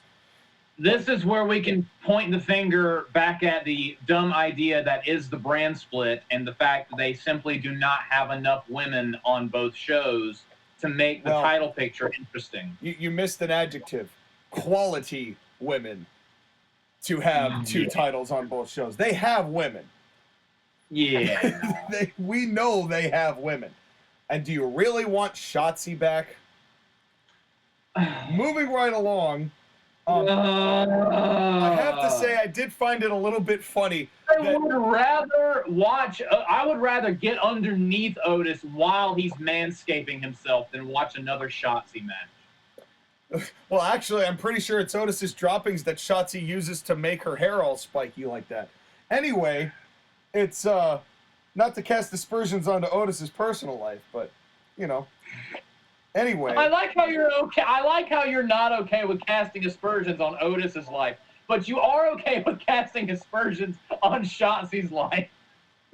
Hey, I'm just a guy doing a podcast. What do you want out of me? But as I'm starting to say, I did find it a little bit funny that when they were doing the pipe vignette, when they were doing the split screen, and Bayley said, "You're reckless and you're clumsy," and when Bayley said you're clumsy, they showed the video of Nia doing the my hole. Yep, they sure did. And that was a great clip. I mean, you know what? For those of you who weren't paying attention, that was a really subtle move they did, but I appreciate them doing little. Their production team is always on point with things like that. Yep. And speaking of, Skyler, you were talking about All Elite Wrestling and their wonderful sports-based presentation. unlike the National Wrestling League in its actual sports-based presentation, did you notice the stat that they used for Nia Jax, which I thought was maybe the best way to use statistics in professional wrestling, when they said Nia Jax is 5-4 all-time against Bayley in the WWE. So they went through their records and they figured out how many times they've touched and who's come out on top and who's not, and here's this, like, that's the kind of thing you can use. And they did it with Punk. He's 4-4 at SummerSlam or whatever it was. That's the kind of sports base that actually helps add context. Well, every single time that a wrestler was making their entrance, they had a graphic next to them displaying stats and records and also heights and weight. Again, giving more context to a fighter as they make their way to the ring, like a UFC event. So if Matt Hardy actually comes back, he can bring version 1 back. Wow. Oh my God, although it's more like version 50 because that's his age. But again, the Hardys were in Cleveland talking to WWE, but nothing has come out of it. Yes, sir. And sadly, they would actually help the tag division. Sadly. Motor City Machine Guns, why did you sign with the opposition? And they've been seen exactly 0 times on AEW program. Yeah. But you want to know where they have been? DNA. Dude, the Motor City Machine Guns have been on NXT more than they've been in AEW. Yeah. Because they wrestled exactly 1 time in NXT. Well, the first thing I loved about them, because they did, it was, speaking of NXT, was mentioning the match that I loved between Bayley and Nia at TakeOver London, which they referenced a few times in this matchup, which I really appreciated. And it's, for the context of what these ladies were doing and their history with each other, they told a good story here, even though the crowd wasn't really into it until about like 2/3 of the way in. And, Nia, I think, spanked Bayley at one point. And, Ooh la la. yeah, it wasn't, yeah. But you know what? Lee Fitting had already given us the cake of Rhea Ripley, so I wasn't going to ask for more. And I did, Skyler, I know that it must hit home having have San Francisco and San Jose at odds with each other here on such a big stage like Cleveland, Ohio. Did you feel the hometown love halfway across the country? No. For me, it would have been like if someone from Kershaw wrestled someone from Lancaster. It would be one white person with all of their teeth versus maybe a white person with 0 teeth. Listen, I know that Bayley's from San Jose, and I'm happy she's from San Jose. I've never seen Nia Jax in San Francisco, nor do I plan to. It'd be hard to miss her. Yeah, I imagine, I mean, if the San Andreas fault wasn't, like, right there, you'd probably feel the floor shake a little bit. But California's notorious for earthquakes, so it just gets disguised amidst it.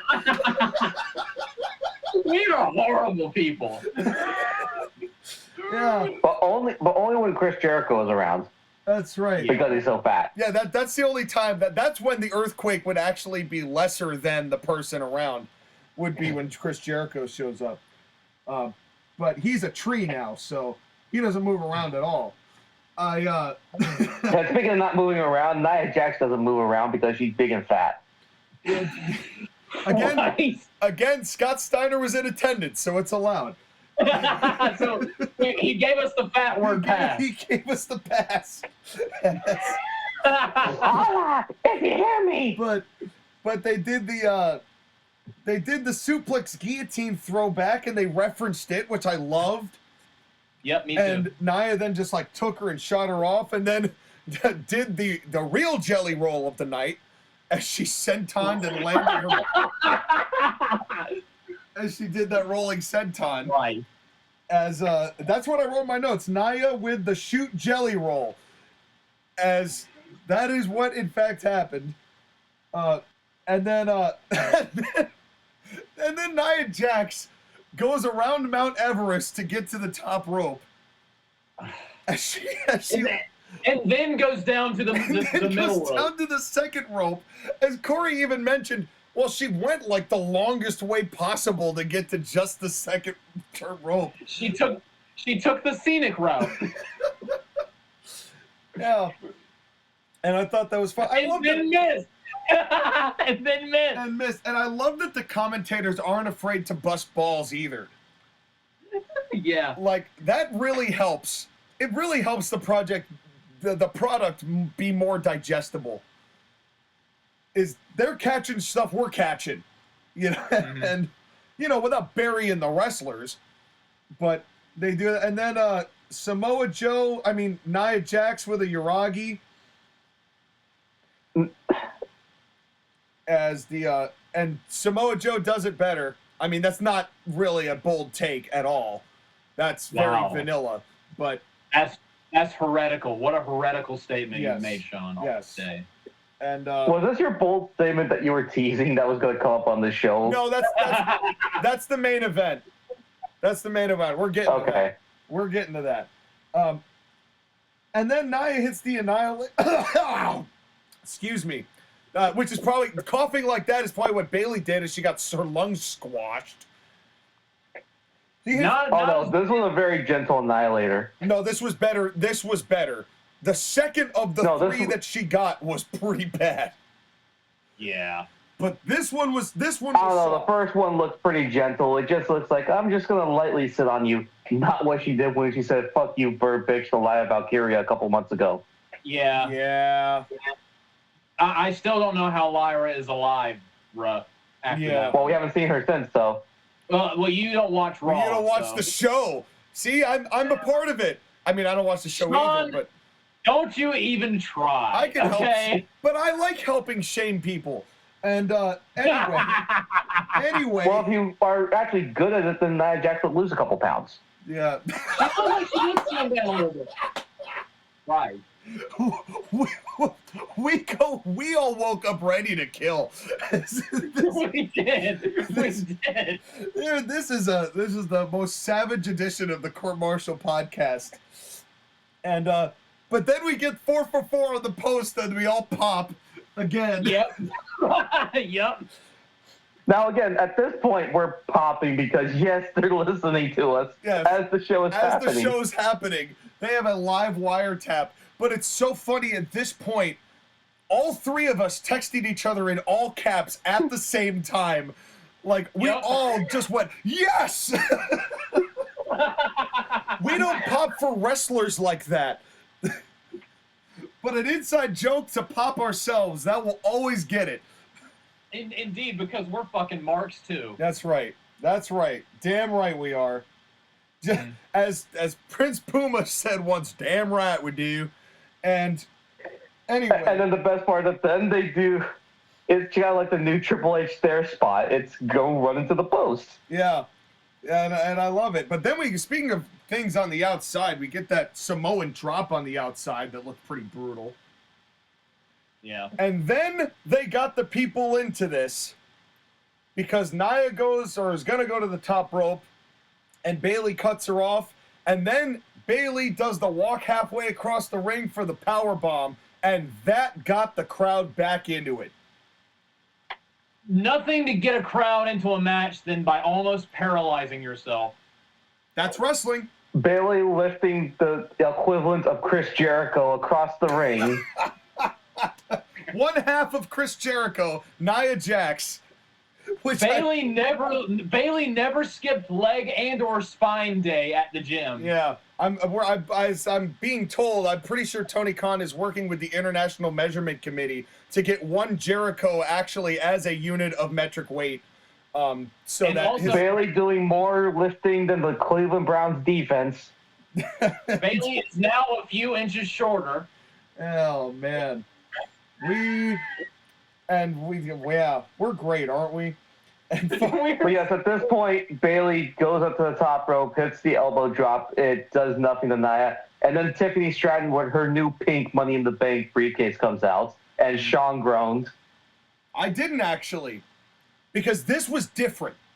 This was unique. The thing that bothers me about Money in the Bank is that it was the same shit all the time, over and over again, the same matches with the same outcomes like 95% of the time.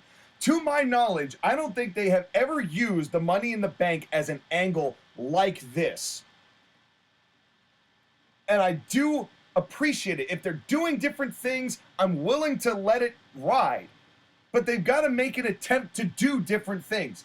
I really liked this finish. Me too. As Tiffany Stratton comes out, and, you know, you think that she's here to, like, cash in as a triple threat, but that's not the purpose of this. As she kind of just walks around with the briefcase a little bit and then hits Bayley with it. Well, that's the thing. She goes to the apron, tells the referee to put it on, and then, unfortunately, it just didn't work because Bayley saw it, and then Bayley got absolutely destroyed. Jesus. Yeah. These power bombs. Yeah. To me, it was the second to last Annihilator that got me. It was the squash before the squash, the one that she got back up at pretty fast. That one was a gut splitter. But they did it, and the cover 1, 2, 3, and Nia Jax wins. But I love the idea of just using the cash-in as a distraction to get somebody that you're friends with the belt. Yeah, that is new. That's something they've never done before, and now they can ride with those two until Tiffy finally feels like she's at the point where she can get Nia vulnerable, and now they have miles to go with that. And I really liked this. And Bayley took 3 squash finishers. She took 1 billion power bombs. She got 6 Samoan drops. She's about as strong as she could possibly look in losing to Nia Jax like this. And the crowd got into it at the end. Well done, ladies. I enjoyed this. It took a little while to get going, but once it got going, it was good. And hopefully it will lead to more interesting stuff as it goes forward. Mm-hmm. Which I think it will. They've something that the Triple H administration has done very well is give them finishes that have them have so many options, long-term options down the road.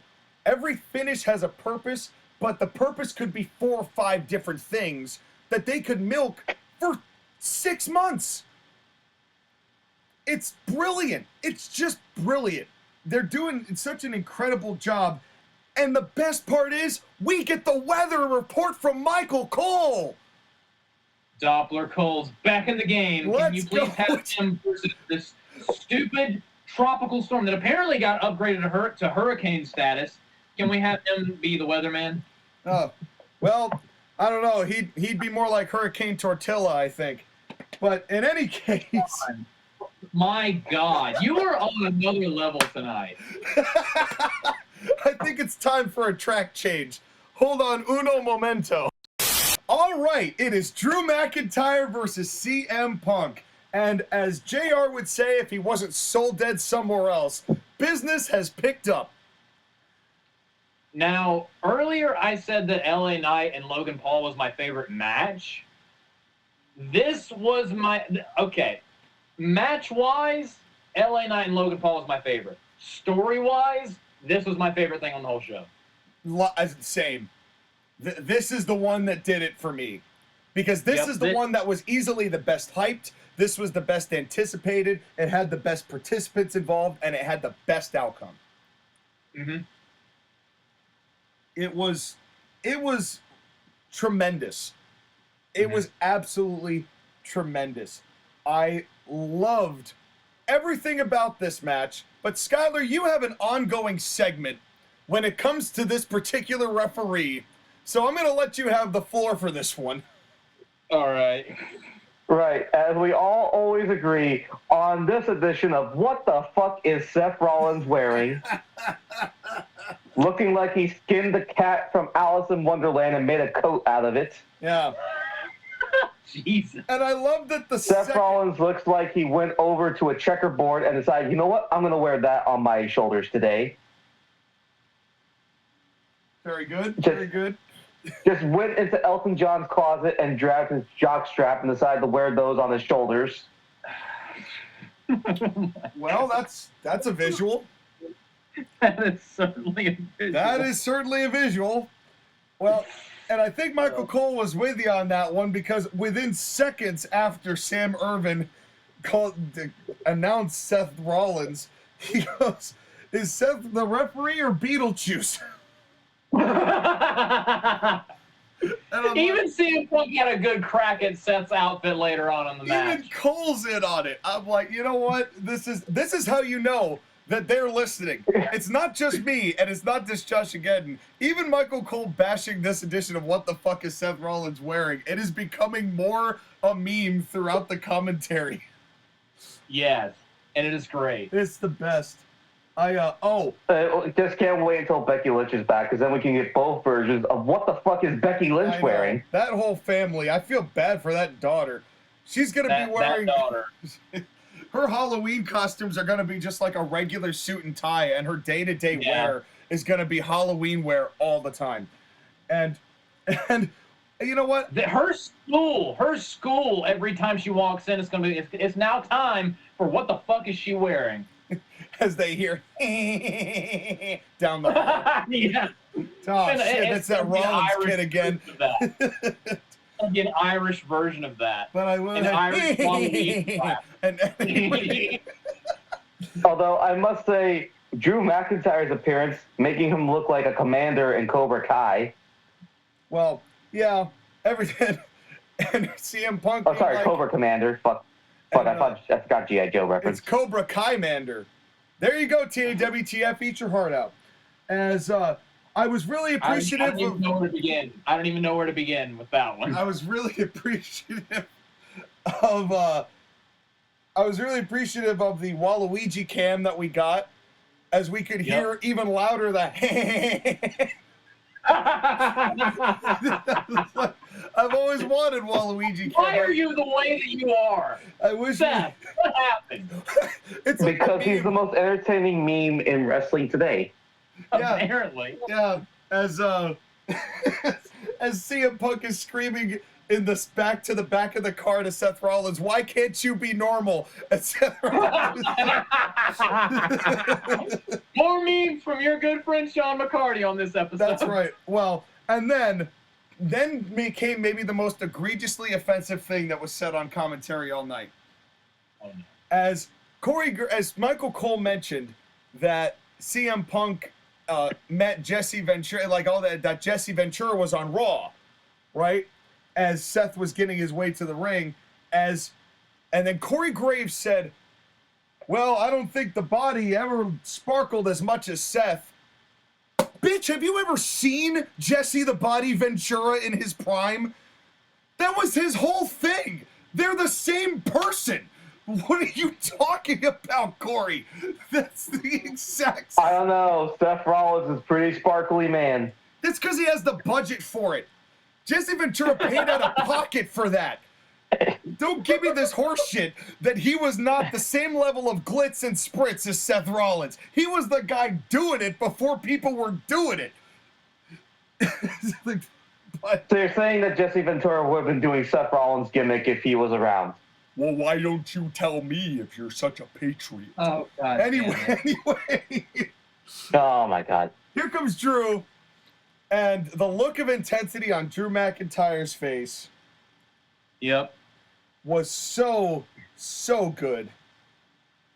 And CM Punk coming back and going, "Oh, it's 2009." And, well, 2010 technically, because he's shaved. But he looked great. The crowd was into him. This crowd was rabid. This crowd was actually rabid for this match. Oh, yeah. And maybe this was the peak of the crowd for the night. I think was for this. Absolutely, because this was the match that everybody wanted to see for basically months now. This has been a 9-month feud. And this is their first match. Yeah. And their first match. And Punk throwing his jacket on the Seth, that was great. This was just amazing. And when Seth turned around and the crowd was just eating up the moment, CM Punk and Drew looked like the shot that they made was like a Mortal Kombat shot. Mm-hmm. As Punk is, rotating back and forth on his feet, and Drew's just standing there like ready to. It was great. It looked like a scene of a fighting game, and that's exactly what you want that atmosphere to be. What I loved is when Seth finally rang the bell, he didn't move out of the way. He jumped out of the way so they could wail on each other. Yeah. And I love that. You know, and I thought Seth did a really good job on this night. There was only one time that I thought that he was a little bit more into himself and it hurt the match, but that was only one spot. And every other time, his piece of this added to the whole dynamic of the fight that Punk and Drew were having. Mm-hmm. And the other thing I really, really, really didn't like was the fans, because we cannot have a fucking show without the chant. We want Which one? tables.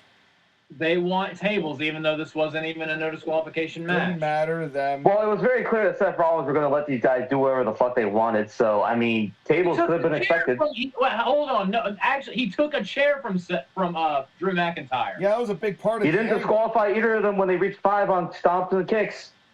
That is true, but he didn't let them use weapons. He didn't count them out when they were outside the ring. Which was actually kind of funny because he was just laying on the ropes, just being like, all right, I'll just chill here then. Y'all do your thing." Tranquilo. Once again, AEW, if you want to have people fighting for hours on the outside of the ring, make it make sense. Well, like this. I do have to say it is kind of interesting that they have Rollins rules and Bloodline rules on the same show, just so they could but I actually think that, and this is kind of part of my controversial take, I actually think that Rollins rules was a better construct in general. I thought this match flowed better, all things considered. And I agree. But they did the point where Drew was doing the slams of the head while Seth was like tied onto the steel steps, while Seth was like, "Oh, let me just tie my shoe here." And it was just really nice how Seth was just like, "Yeah, I know you guys want to beat the hell out of each other, and I know I'm a referee, but, you know, I'll just..." They made the most out of what Seth didn't see. Mm-hmm. Because they were acknowledging under normal circumstances there would be rules for these things, but because it's Seth, he's like, "Oh, what's that over there? I'm sure." The fans are singing my song. I'm gonna dance to it. Oh, you're doing something? Oh, I have to be serious now. I don't really care. They didn't do it. Well, and you know what's funny is that in kind of an ironic way, this kind of reestablishes to the fan base like just what the rules are or are supposed to be. Mm-hmm. Like 5 count, disqualification. Hey, don't stop calling to 5. Respect my authority. And, you know, I could count to 10 and he got to 9. He's like, "Ah, fuck it." And, you know, it's like they're kind of reestablishing why, like, these are normally, like you said, that these are normally rules that they're breaking and they're allowed to be broken because the official has that discretion to do so. But it also reminds people that rules are normally important. Mm-hmm.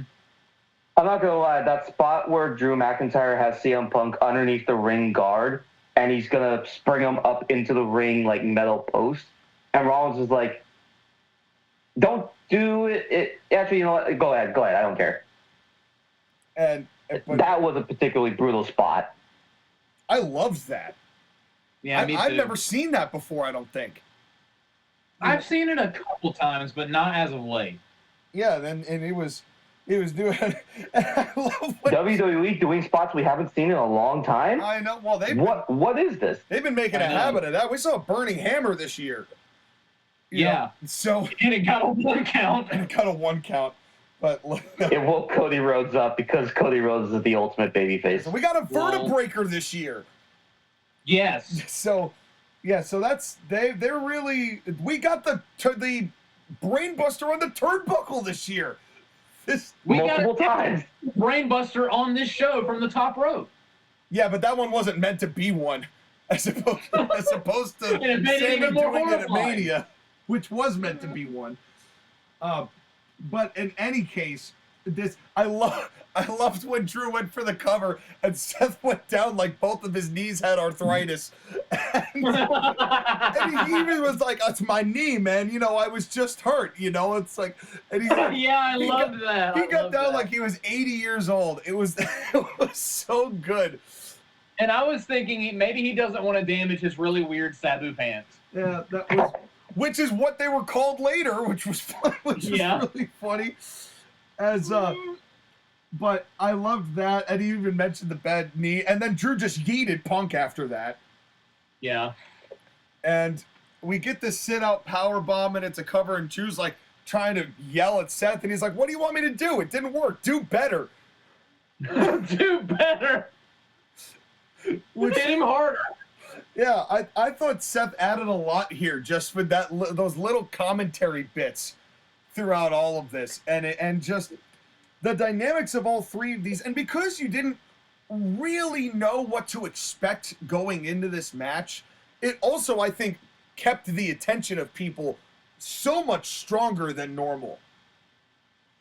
Mm-hmm. And everyone was like, hopefully CM Punk can have this match and not get injured. So we were also kind of watching Punk closely, hoping and praying don't break anything. Yeah. Seriously. Although Drew McIntyre did his best to try and break him, because there were so many spots where like he easily could have gotten hurt. They must have a lot of trust in each other to not, break anything.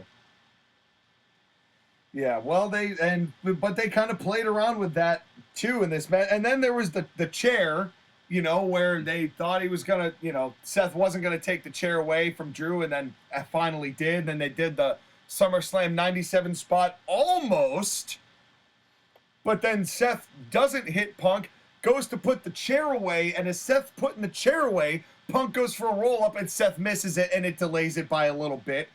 It's just they really pieced this together well. They did. And then the angle part of the match started. You don't say. This will not be the last time that will be said on this night.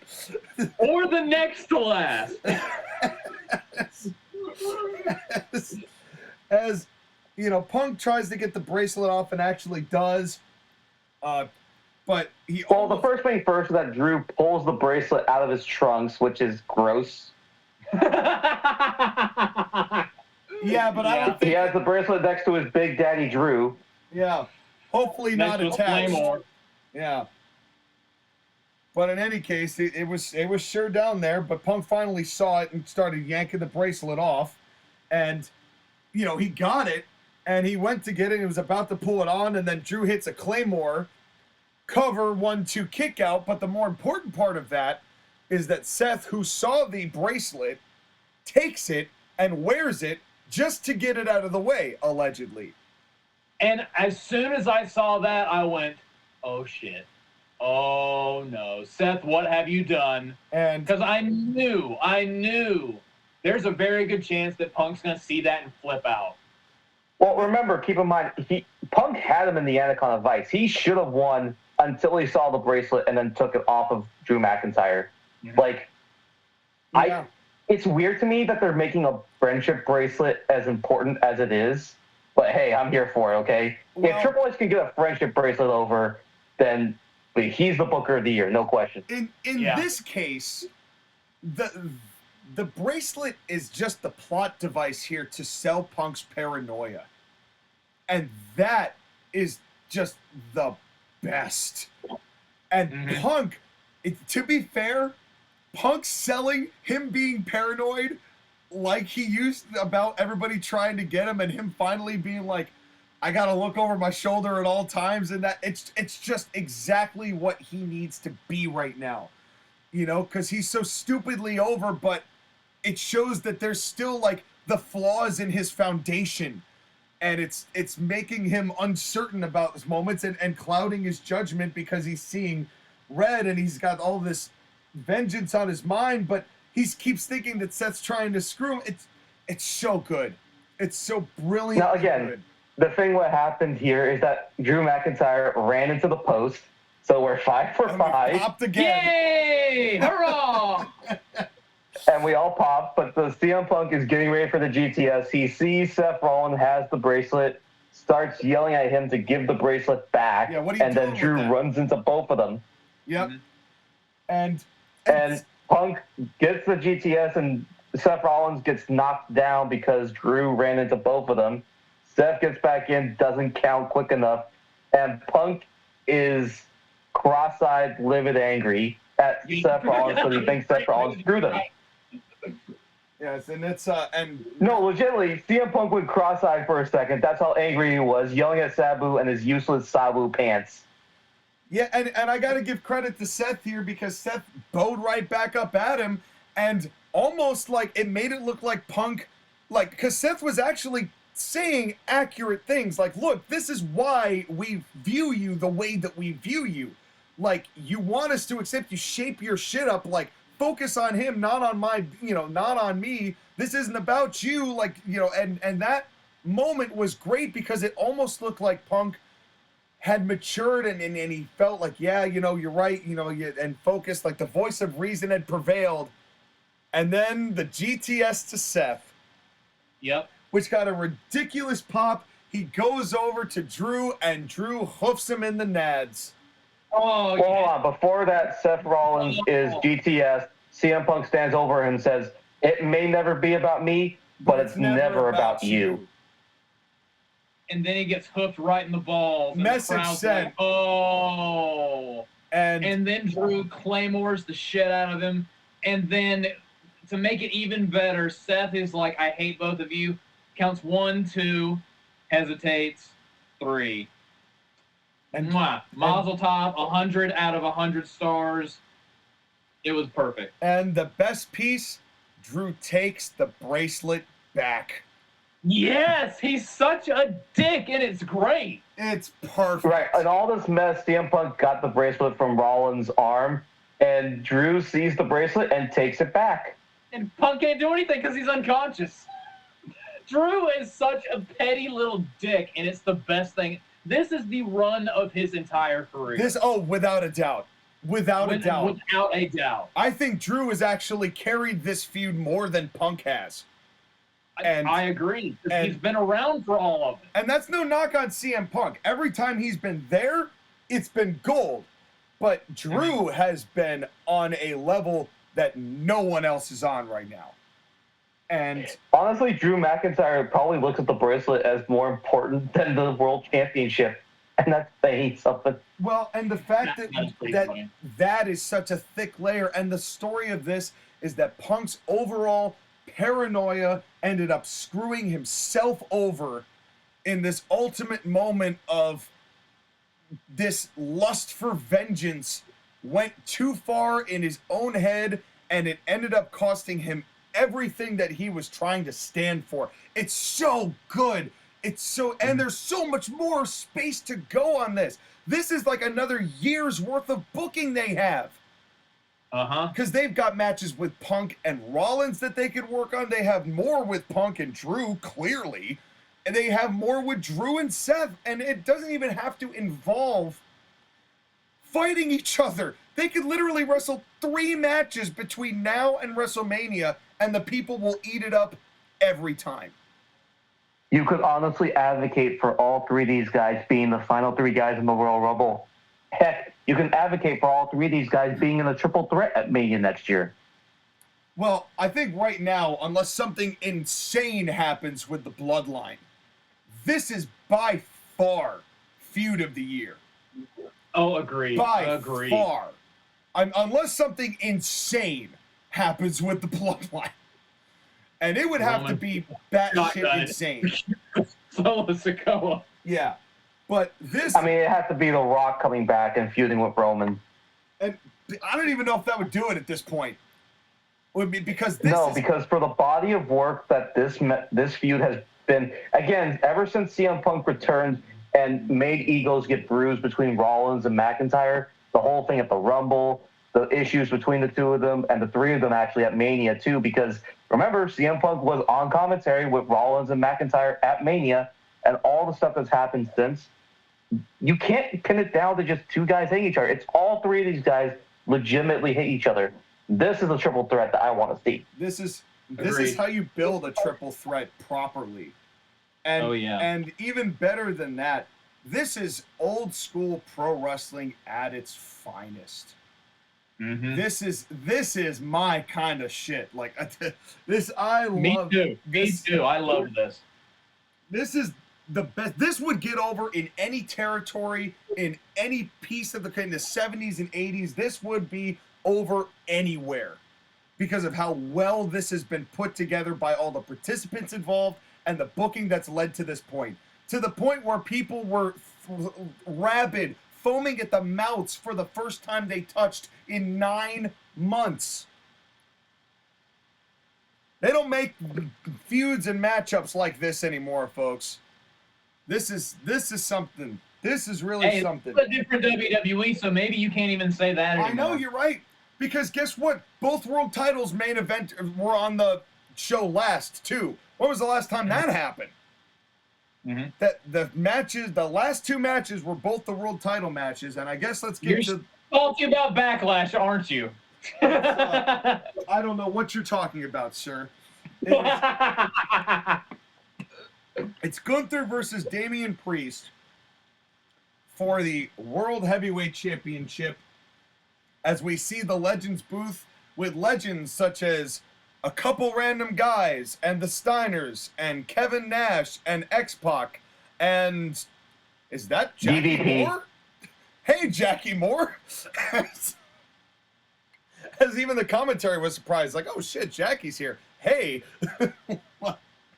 Now, before the match begins, there's a little vignette backstage where Damian Priest and Finn Balor are talking. They couldn't find Dom. Him and Liv Morgan left as soon as their match ended, which figures. And Priest apologized for what happened earlier in the night and says, listen, man, I love you like a brother. And Finn's like, hey, if you need help, just let me know, man. And everyone was like, oh, angle alert. There will be Also, more. the best part is that before this, they were promoting a Damian Priest 24-hour documentary talking about his rise. Weren't they? That was And they even not had Undertaker subtle there at all. mentioning bisexual Undertaker.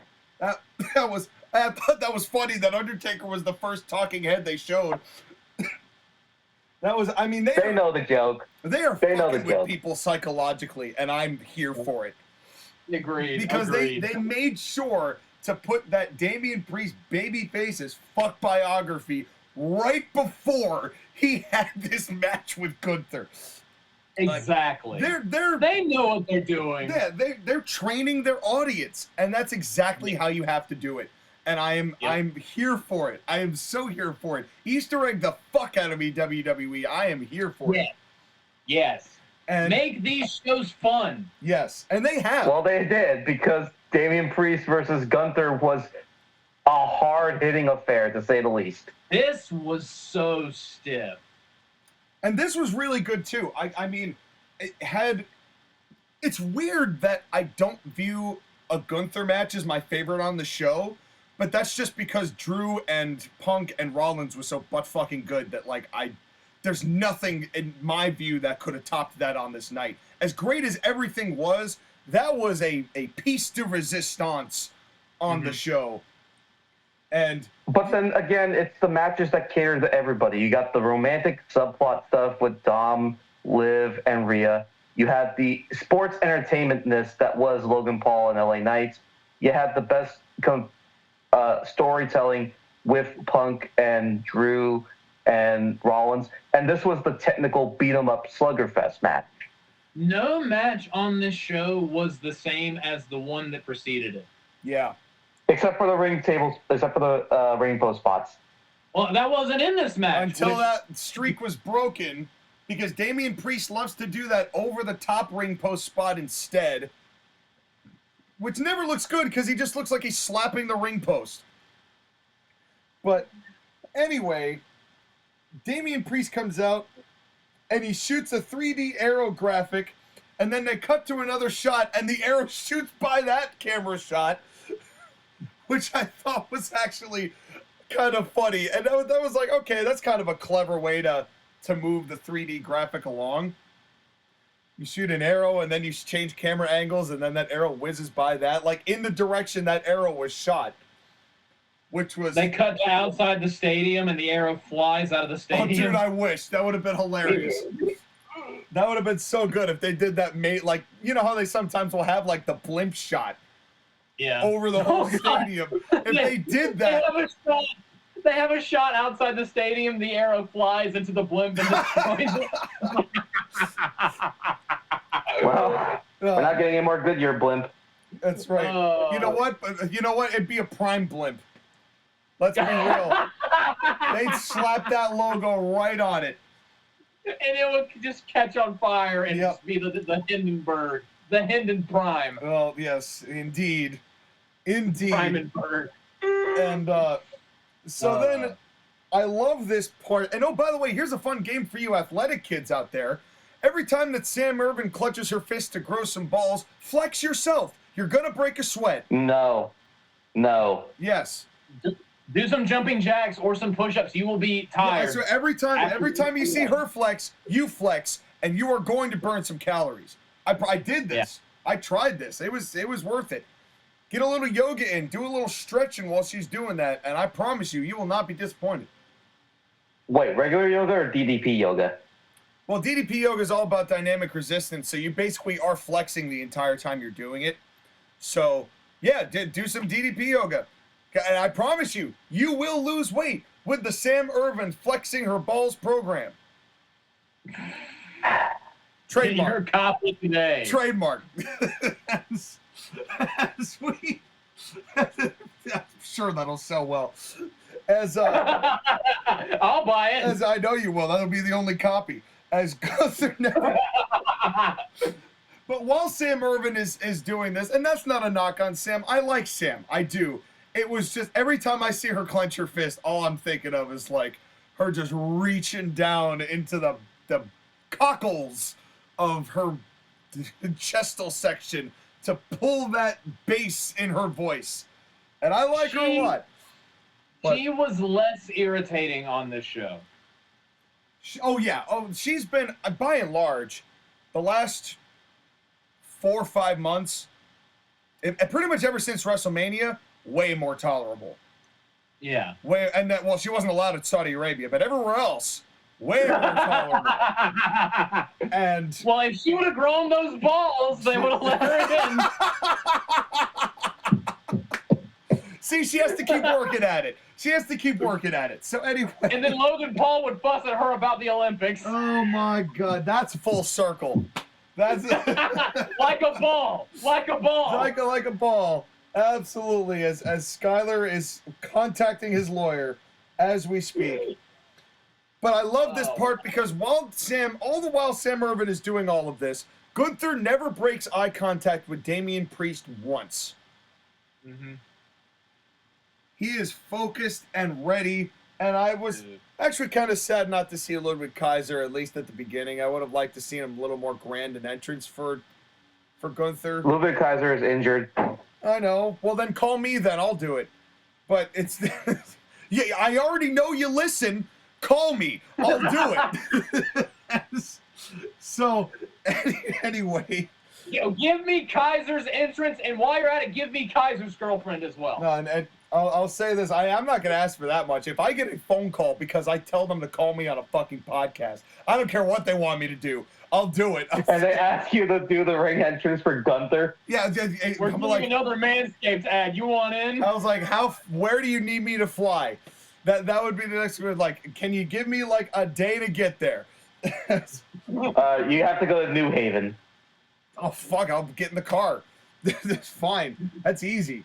Anyway, we get another hot start, and we pretty much had most of these start hot, or at least have some sort of, with Liv and Rhea, that's not really a hot start, but normally we do a collar and elbow tie-up counter, which is the point I'm making with this. None of the matches really had one up to this point, but that's fine, because they all had a reason to start the way they started, and the one match that did have a collar and elbow tie-up was exactly the right match to have one.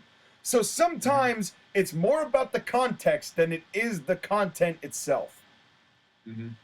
Agreed. And that just shows kind of the maturation of not only us as podcasters and how we used to do counters on that, but also just the maturation of how these shows look and feel now. Mhm. You know, where they can do 5 hot starts and 1 collar and elbow tie-up, and nobody bats an eye about it because there's reason for it.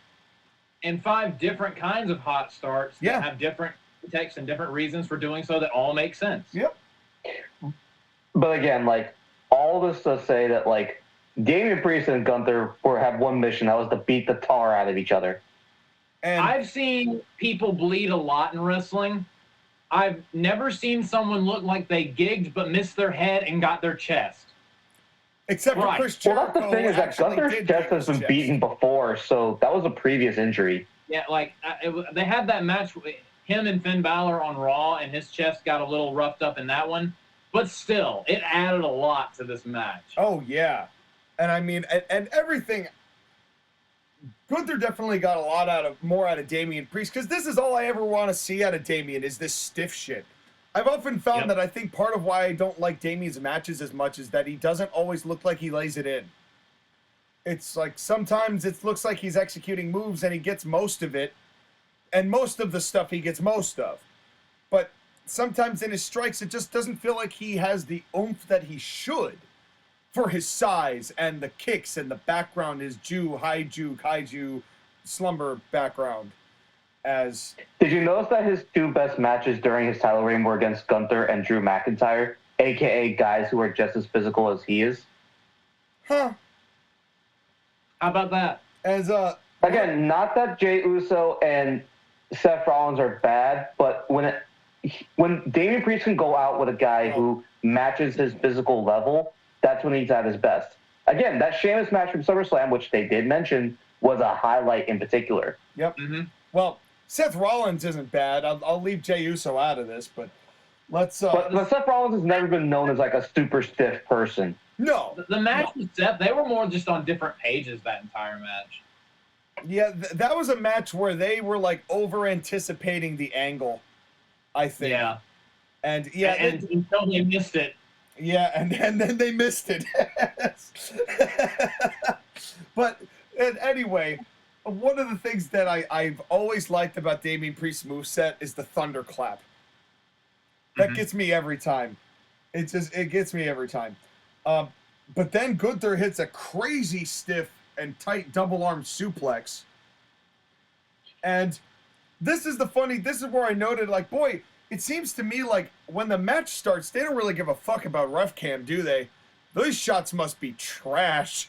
They must have no good looks on these ref cams, because they're not cutting to them at all. But then Priest starts chopping the shit out of Gunther as Gunther's chest bleeds, and boy, did Damian Priest need to be the one to strike blood first. I didn't think so, but once it happened, I'm like, oh, this adds so much to this matchup now. Dude, Well, again, Gunther had a physical match against Finn Balor on Raw, so that's why his chest was already pretty beaten up. But I don't watch the shows, just, guys, so I didn't know that. So to see, yeah, you don't. I don't. So then You should though. You should though. But And I you know what didn't- we're not doing right now? Watching Raw, because we're doing this. But to the Right now, credit of Gunther and Damian, having not known that he had a previous injury with Finn, the perception of somebody who was just watching the big show that Damian Priest busted Gunther open himself, when Gunther's usually the one to leave mincemeat out of the other guy's chest, that was a exquisite piece of storytelling that I thought added a lot to this matchup. right, though I and don't even watch if the Finn show. Balor had pre-damaged it, like, it's still impressive that Damian got Gunther to bleed. Can I tell you my favorite thing that Gunther did in this entire match that involved the blood? And it was a really subtle thing that he did that I thought was just genius, and it just shows how good he is at this. He wiped his hand on his chest, got some of the blood, and then wiped it on his face to wipe blood on his face to make it look like, you know, even though we knew he didn't get blood on his head, like he wasn't busted from his head, he still wanted to have that look on his face. Yeah. That made me pop so hard. Yeah, he's such a badass, man. And he knows exactly what he needs to do for himself. You know, then we get maybe the best looking exploder suplex I've ever seen. Oh, it was gnarly. And the crowd was getting behind this big time, especially Damien as a babyface. They were ready for him to turn. The fans were ready for Damien, because I was wondering, like, how are you really going to pull Damien off as a babyface? But this night showed the fans were ready for it. They were ready for him to turn. And I mean, it also helped that they were selling the storyline that Damian Priest had come up from nothing, have worked hard for everything he's ever earned. They made him likable versus the privileged upper crust European Gunther. yeah, I love that upper crust before you bite down into the rest of the pie. It's my favorite. And that's what Gunther is, upper crust. And now he's got a golden brown band around his waist. As well, thankfully it's not brown, but that'd be something else here. But in any case, that would be the New Japan TV title you're talking about. Oh God. That fucking ugly. We do not mention New Japan around here. Well, and speaking of, I do, and it makes me sad sometimes. And speaking of squares, Finn Balor arrives as while he is not as square-jawed as Mr. McGraw, he does show up, and again, the pop of the straps never fails, man. Unless you're Eddie Kingston, it never fails. Yeah, that's the one. That's the one non sequitur. But I would argue that Eddie Kingston failed the straps, not the straps failed Eddie Kingston. The straps. That is also a fair statement. This poor guy. This comes in catching strays from 3 marks on a podcast. We have not been very kind to the less lean of us walking the earth. We haven't been very kind to anybody today. Yeah, and it's great. Yeah, it's especially Richard. What the fuck, Richard? And anyway, that one was forced. That one was forced. I'll admit that one was forced. I could do better than that. I didn't know where you were going with that, but when I was like, stop. But you know what? At least I didn't look at Edge all surprised and go, Adam. Okay, no. I want Gunther to go through the screen and chop you right now, Sean. And you know he would, and then I'd go, oh my God, I can't believe you've done this. I hate you. Pow! I hate you so much. Oh, Sean over man. here trying to bring back Vine. Oh my God. And you know who was really popular on Vine? Damian Priest. You know who made his name on Vine? Logan fucking Paul. It all comes full circle. You know what's... Anyways, back to the circle. Damian Priest hits a comeback, hits a couple of lariats, hits a powerbomb, hits his South of Heaven, goes for the cover, and as he goes for the cover, Gunther is near the ropes, and Finn Balor puts his leg on the rope.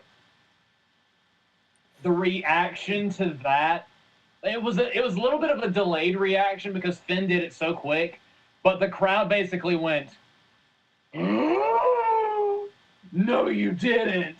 Well, here's the thing, though. Here's the thing. I am about to get to the biggest problem I had all night and the actual biggest nitpick I have for #bad formatting. Are you ready? Please. Lay it on me. They put this replay on the video screen in the entire arena so that everybody can see it, right? Mm-hmm. Including the referee. So why didn't he just DQ the match right there? Because Damien's head was in the way of the Tron, so he couldn't see past it. You know, Damien's a big guy. So, you know, and he was checking on Gunther. You know, he doesn't have time to look up and see lights. You know, he's just a referee. Yeah. He keeps his head down. No, Sean. If we're being realistic. Very single-minded. He was tending, when he's doing one thing, he's blind to all else. Is that the requirement for being... No, because the referee actually said to Damien, I'm sorry, I couldn't do anything. Well, he didn't do anything. Yeah. Listen. This was great. This was a great match, but that one thing with the referee kind of ruined it.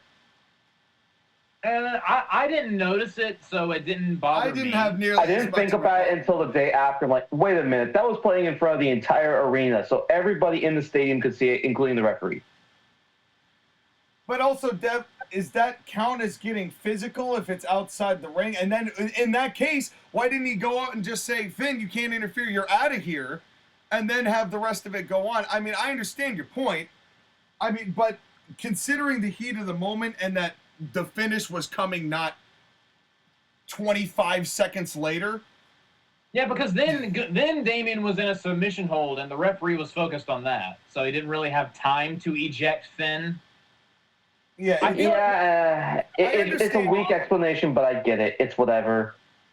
I see what you're saying. I definitely see what you're saying. It's I didn't have as much. This would have been one of those circumstances where the referee probably would have had to have been knocked out, and I don't think there was a ref bump all night, so you could have used a ref bump here. No, who got hit? Seth got hit. That's a ref bump. Yeah. Oh yeah, you're right. That counts. Okay, fine. So he went to sleep. I mean. But anyways, the point is that Damian Priest sees this betrayal, gets attacked by Gunther, breaks out of the submission hold to grab Finn Balor's scrawny little neck, but Gunther again grabs him, power bombs him, put him back in the submission, and puts him to sleep. Well, before that, I just want to say the pop that Damien got when he got out of that first sleeper, holy shit, that place went insane. The fans are ready for this man to be a babyface, and he's going to be a hell of a babyface, I bet. Exactly. You know, say what you want about WWE subliminally injecting the fact that they want him babyface to the people in this mass hypnosis that they've been able to perpetrate. The fans are ready. They were ready for this to happen. They were cheering him before the match even started. You know, but with the way that Gunther has been such a perfect heel, even though everybody really likes Gunther, but because he's such a good heel at what he does, this was about as perfect as you could get it. And the sleeper, as Damien also pays for his lust for vengeance and takes his eyes off the ball for just the splittest of seconds, but also, I didn't know wrestlers had eyes. They can see the Tron. I mean, yes, the referee can see the Tron as well. And if this was the same, I don't think it was this match that had the referee. I think that was in match 3. But if it were match 3, then they could have seen the Tran. And that's right. They could have. As I could have said something, but I'm not gonna. I'll just end it there. Okay. As the sleeper, but the fact that Damian Priest can see the Tron, that's kind of big for wrestling. Because a lot of times angles would happen in the back and the people would be in the ring and they'd have to act like they didn't see it. I've only seen a wrestler acknowledge the Tron like that one time, and it's when Kevin Owens tried to attack Dean Ambrose on SmackDown, and Dean ducked under it and knocked him out of the ring, and he said, "Kevin, I was turned away from you and I was looking at you on the screen the entire time. I saw it coming from a mile away." And that was like the only time anyone's ever done that. Yeah. So for the significance of that acknowledgement, I'm willing to let the fact that the referee could also see it slide. Because that means that we have competent people with brains as wrestlers, which is not the way that Vince presented his wrestlers. Now, may I tell you guys something? Indeed. Go ahead. We're recording this show on August 5th, and there's a Monday Night Raw that's happening right now, even as we speak. So I want to watch the show. Tomorrow. But on this show, Gunther has walked out as the new World Heavyweight Champion and asked, "What's next for me?" And out comes Randy Orton, who says, "Hey, you never pinned me, you just beat me. But let's see if you can do it again, this time in Germany." Yes. Randy Orton versus Gunther is going to main event Bash at Berlin for the World Heavyweight Championship. Yes. I'm down, but fuck the brand split, I guess. Which is what they always do. I don't care. Give me Gunther and Orton. I know, but if you're going to make make a big hullabaloo about having a brand split, I know. then just Either do it or stop don't. doing this. Yes. Stop doing this half and half bullshit. Pick one and either have a brand split or don't. Yeah, we're not coffee creamer, okay? Like. Okay, we can do the brand split debate another day. Honestly, it's stupid that they have a brand split in the first place, but whatever. But give me Gunther and Randy Orton in the main event in Germany in front of Gunther's fans. I'll take that. That's going to be so good. They had an excellent match at King and Queen of the Ring. And you know how everyone's been talking about how, like, Randy Orton is eventually going to betray Cody? What better way to remind people how good Orton is as a heel than to be in an arena where Gunther is by and large going to be universally cheered? That ought to be good. I love that idea. I love that idea. But this match was really, really good. It gives Damian Priest something to do. Gunther had to win this belt. It's time to really establish it as that. You know, they've done so damn good on him, and it looks amazing on him. Yes, a natural replacement for the Intercontinental belt, which also brings to mind the Intercontinental belt was originally back in the late 80s, early 90s, always meant to be used as like the elevation tool for people they thought would be world champions eventually. Mm-hmm. Gunther is the first person in a long time who has actually rekindled that notion. Mm-hmm. Will Braun Breaker be the next one? Probably. Give it 3 years or more. Probably not even that long, but give it 3 years. Maybe 2. You know, it depends on how long they want to run the Intercontinental title on him for. You know, but I think he's destined for a World's Championship at some point.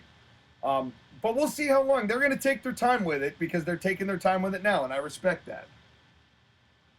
And now it's time for the main event of the show. But before we get that, The Miz and R-Truth. No. We have. No, we're not talking about it. We have to mention it. It's if we're gonna talk about the beautiful face that was this show, we got to talk about the pimple on the head. Miz and R-Truth come out and they give the attendance of 57,000 and 3 more numbers, and here comes, and this is what I wrote down. Oh crap, Waller and Theory. As these two do some very painfully rehearsed garbage back and forth. But I have to say, R-Truth did make me laugh. Because he's like, you know what, we're in Cleveland, it's the rock and roll, it's Ricky Morton and Robert Gibson. He got his eye fixed. Ignoring the fact that the Rock and Roll Express are entering their 70s. And that they've never had short hair ever. That popped me so hard. Not even the Rock and Roll Express reference, but he fixed his eye. Like, what an unnecessary pot shot. And then Jelly Roll comes in and they do fun stuff, whatever. Yeah, they do the Jelly Roll. But what did make me laugh is, like, how nonchalantly Jelly Roll just got into the ring with the chair. Like, all right, I'm just going to come in here and fuck some shit up, but I just want to see how sneakily my fat ass can get into this ring. And that's exactly what he did. He's just like, all right, I'm ready when the time comes. And then, of course, the 2 very obvious kicks and the 5-knuckle or the 15-knuckle shuffle of sworn. The lightest spear shot of all time. The 5-knuckle shuffle, which is the move of the Miz's sworn enemy, John Cena. The Miz is a baby face. Let's move on. I know. That's 2. That's 2. I always boo. Yeah. Yeah, that is also 2. Folks, I have a 5-minute At least Theory got up for the choke slam for Jelly Roll. That was fun. Folks, at some point there will be a 5-minute clip that was recorded prior to this podcast that will make the numbers that JoshAgeddon and I are stating make sense. But we get now to the main event of the evening. Cody Rhodes. You mean the main angle? That's what I said before. Cody Rhodes versus Solo Sikoa for the WWE Championship in Bloodline Rules. JoshAgeddon, why don't you begin? I felt kind of similarly about this match that I did about Bayley versus Nia Jax, where the first half was just kind of there and things were happening. Wasn't bad, but it was just there. But then when the Bloodline Rules portion of the match started, then it started getting better. And overall, I thought it was fine, but man, it took a little while to get going. Skyler? Solo Sikoa has definitely gotten better as a wrestler, and as an entertaining personality, he has worked on himself, and he did enough to show that, yes, he can fight for a world title. Should he be a world champion? No, not right now. Not yet. He needs to continue working on himself, and he needs to get better before we can get to that level. But he proved here that he has potential. He does, but he honestly kind of proved what Cody has been saying about him, right? That he's not ready. Yeah, he's not. Well, no one really ever he's is. He's trying. And he has improved, but Solo Sikoa should not be main eventing a SummerSlam. Well, here's the problem. I don't think that anyone in Cleveland had a doubt what the end result of this match would be. Yeah. Where there was a question, or at least some speckle of doubt, in pretty much every other match on the card. Mm-hmm. Except Nia Jax and Bayley. I heard some doubt. I heard some tease on that. I think that for us, No, there was no doubt. It was the reason why Nia Jax and Bayley and this match kind of suffered is that everybody knew what was going to happen. I saw some people who thought that maybe Bayley would overcome that odds for Nia. I saw it. They were wrong, but I saw it. It was way more prevalent in this match. But this match, I don't like quoting Vince, but I don't forget a line that he said of perception is reality. And I think that when people look at the matchup on paper, Cody Rhodes and Solo Sikoa, nobody's going, oh yeah, the title's changing. No one. Absolutely no one. And that's not a knock on Solo, but like you two just said, it's a sign that he's really not ready for the spot. And the Bloodline Rules was a crutch here. And weirdly, I actually have the exact opposite opinion of you, JoshAgeddon. I thought the first half of this match was really good. And once the Bloodline Rules started, I started actually kind of losing investment a little bit. And this is the big take, right? This is the big undertaker I was mentioning to the two of you prior to this podcast starting. They have to be careful over-relying on things like Bloodline Rules to give them excuses to do whatever they want in their main events. Even if it's for big shows, this demonstrated more than anything else that is a law of diminishing returns.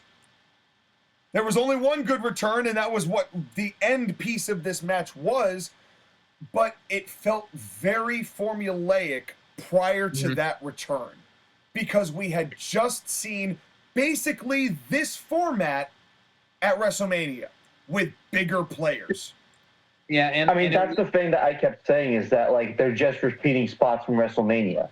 And that was my big problem with this, is that. And another thing, not only did WrestleMania have bigger players, structurally the match between Roman and Cody was just better. Well, yeah, that's also because, Roman Reigns and Paul Heyman and Cody Rhodes. And that's not to take anything away from Solo. One of the things I credited him for was that he was very good in this match, especially as the match rolled on. The longer it got at kind of vocalizing and going like, I'm gonna beat your ass. And he was getting more comfortable with talking a little smack. I think that's going to help him in the long run if he does more of that. I 100% agree on that point, and I even mentioned in the chat when he started doing that. That's when I messaged the chat. It's funny to me that the Usos, or at least Jay, are like considered like such big stars, whereas Solo is so much better than both of them. Well, Even though he's he's more verbose than they are, because remember WrestleMania when all we heard was come on.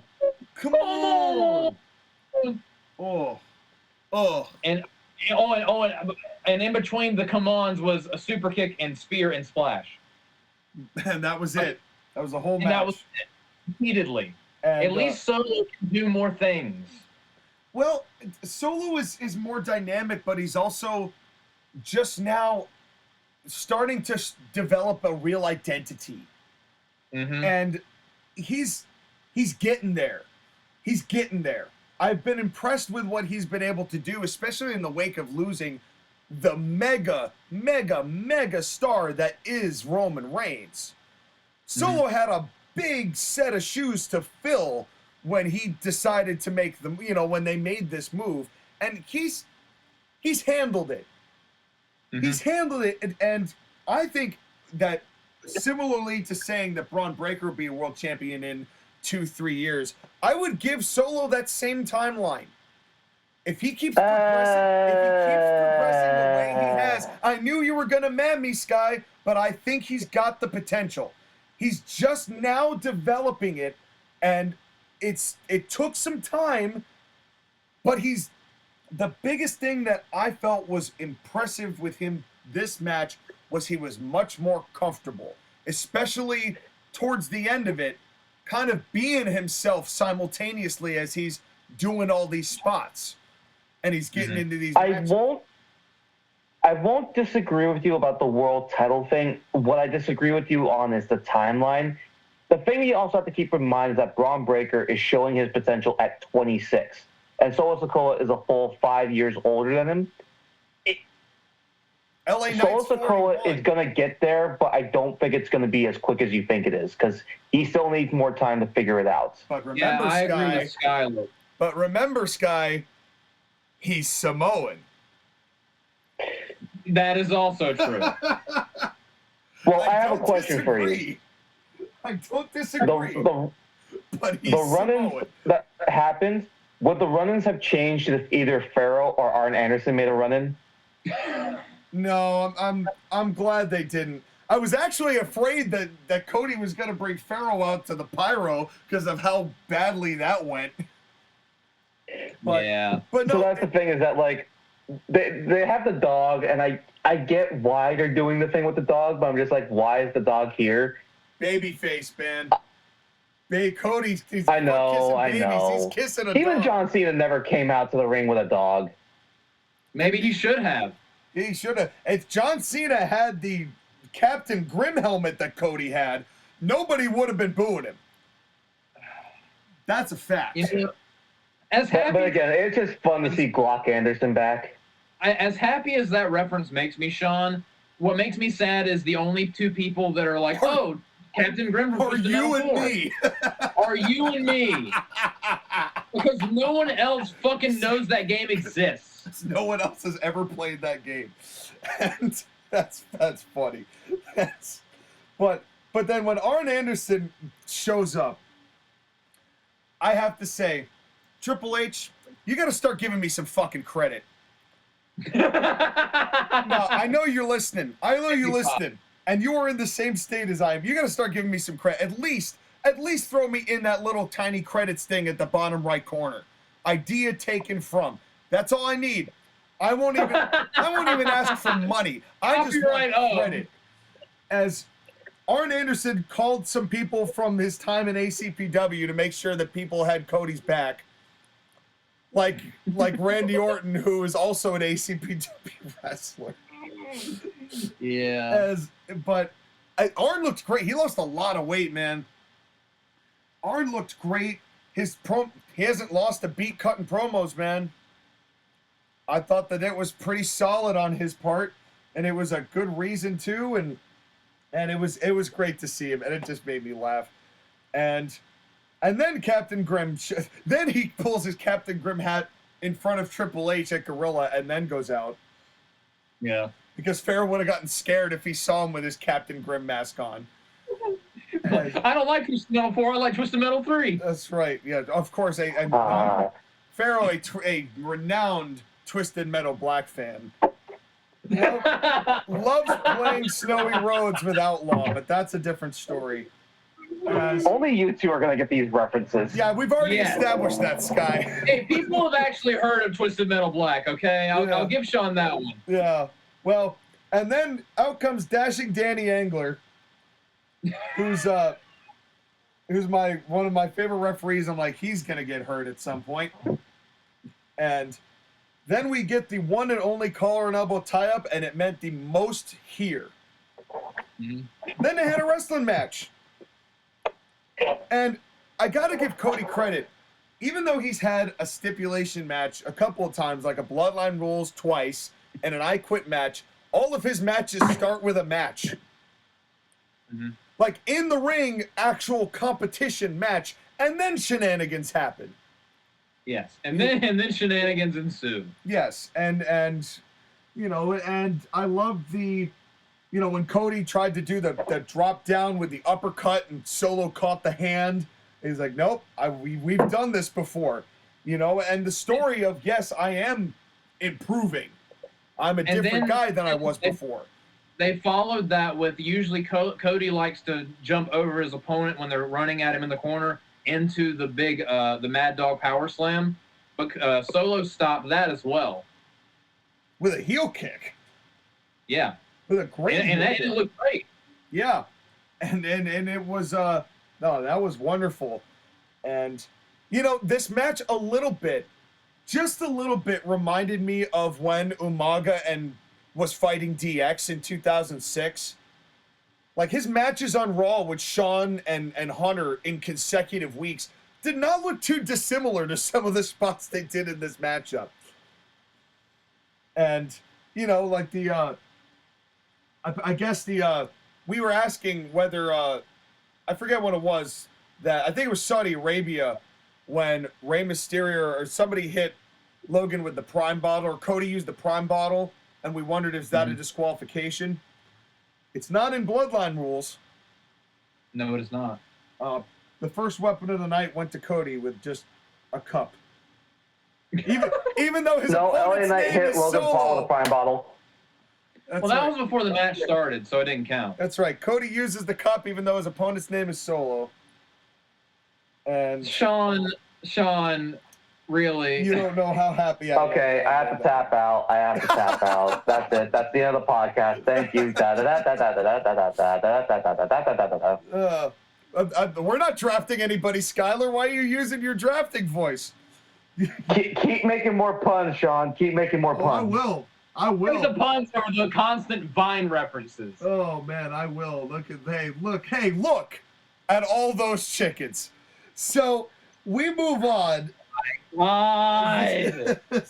As Solo, we're about to hit 3 hours. I want to eat dinner. God. Me too. I have pork chops that I want to eat. I was gonna say, Skyler, you should cook some of those chickens.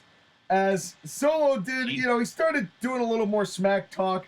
I love the idea of the technical breakdown on the power bomb, but Solo didn't get the legs over the arms of Cody, so it didn't work. And Corey did a great job of analyzing that. Mm-hmm. I mean, and honestly, in all honesty, Solo kind of had his foot under Cody's shoulder, and the referee had to stop the count a little bit, and you're like, dude, move your foot. Well, and you saw Danny Angler try to, like, look at the shoulder and then count anyway, being like, I mean, I've still got to count. Like, Close enough. Yeah. Close enough. And then we get a black hole slam. Hold your clan. And then the angle part of the match happened. Yes, we get to this. And this will be the last time I say it, but this angle part of the match lasted about as long as the match itself. Yeah. As I wrote in my notes, I love how even in no DQ matches, Cody's gives 10 to 15 minutes of normal match first, and it's gone. And it's gone. As here comes the Gorillas of Destiny, called the Gorillas of Destiny, which was nice. Still weird to hear from Michael Cole, but again, we're in a new era. You know what? I'll take, and I'm pretty sure that Corey or Pat said, "Oh God!" right after that. I was like, "That's funny." I don't know whether he meant to do that, but that was funny. And then here comes Orton and Owens, and well, Owens comes first, and they gets over on him, and then they shoot him down, and then Orton comes, and this is after they'd beaten down Cody, and they did the standard Bloodline Rules style of beat down the guy, put the guy over the person they just beat up. Everybody turns at once to look at the crowd. 1, 2, kick out. Everybody turns back towards the center of the ring looking kind of mad that it happened. And then somebody else comes out, fight, as Orton did, threw those guys out of the ring, helped Cody get a thing, helps Cody cover Solo, turn around, look at the crowd, 1, 2, kick out, turn back around kind of mad that it didn't happen, rinse, repeat. Yeah, this may or may not have been the most formulaic match of the show. This felt like they jumped the shark so quick on a match concept. Yeah. Like, one was enough on the Bloodline Rules. This was like going from The Crow to The Crow 2. Okay, maybe that's a little harsh. This is like going... Okay, dude, nobody's going to get that reference. The Crow is a very well-known movie. You underestimate the power of references that me and Sean make on this fine evening. I'll up the ante on that one. This is like going from The Room to the James Franco remake of The Room. Yeah. Oh, hi, Mark. And that could refer to anyone in the audience. Moving right along. Okay, well, anyways, Cody Rhodes gets to the steel steps and hits Solo Sikoa in the head. And it was legal to do so in this SummerSlam match. Yes. But not a Clash of the Castle, but whatever. I think it was legal too, because it was an I Quit match. Either. Yeah, but that spear with the steps was gnarly. Looked great. Yeah. Also scared the shit out of me because the steps almost landed on them. Yeah. And then comes Jacob Fatu. Well, Solo Sikoa tries to do an ass blast to Cody Rhodes on that steel steps. Yeah. That's one way to phrase it. Yeah. And I forget the name of the moves. no, I think ass blast is fine. I'm going to call it the ass blast. That's what it's being called from now on. Trademark. But yeah, here's the other issue with this is that Jacob Fatu has the opportunity to what's the word I'm looking for? Kind of overshadow Solo in a lot of ways. You know, because... Yeah, because he's just a more impressive person. Well, for the brief time he was involved. Yeah, because he moonsaults over him a couple times. Cody kicks out because of course what he does. Then Jacob Fatu puts Cody Rhodes on top of the announce table. Hold on, you're going too fast. Jacob Fatu puts Solo Sikoa on the Cody Rhodes, turns away, looks at the fans. 1, 2, kick out, turns back towards the ring. Wild man shocked that didn't work. Now you can continue. They need to really change up the formula with the bloodline and this stuff because it's not going to work if they do it all the time. Yeah, you can't just do the same shit like this. This is kind of what made people sour on the Roman Reigns run a little. Yeah. Yeah. But so speaking of Solo Sikoa does a frog splash to Cody and lands on the goddamn edge of the thing with his knee and ankle. Yeah. And he looked like he was legitimately hurt, and he acted like he was legitimately hurt. This was not selling. No, he was pissed. Speaking of things that they need to stop doing, Jacob, I love you. You're super athletic. We get it. You need to retire the diving splash through the table spot because you're going to blow out. You might have blown out, but you're going to ruin your legs. And when I realized what had happened, because he immediately started howling and reaching for it. I know he's a werewolf, but he started reaching for it. And he gets up and he touches, and the second he tries to get up and he falls back down, it was when he threw the office chair that I knew, oh, that's a shoot. Like, he could barely get up, but his look wasn't the look of, I'm hurt because of the impact. It's, no, I'm fucking hurt, and I'm fucking pissed about it because I just fucking got here. And I just won the tag team title. yeah, he looked like shoot hot, like that had just happened, and because he knew that something went on, and I was terrified that, like Aaron Rodgers before him, he had torn his Achilles 4 plays in.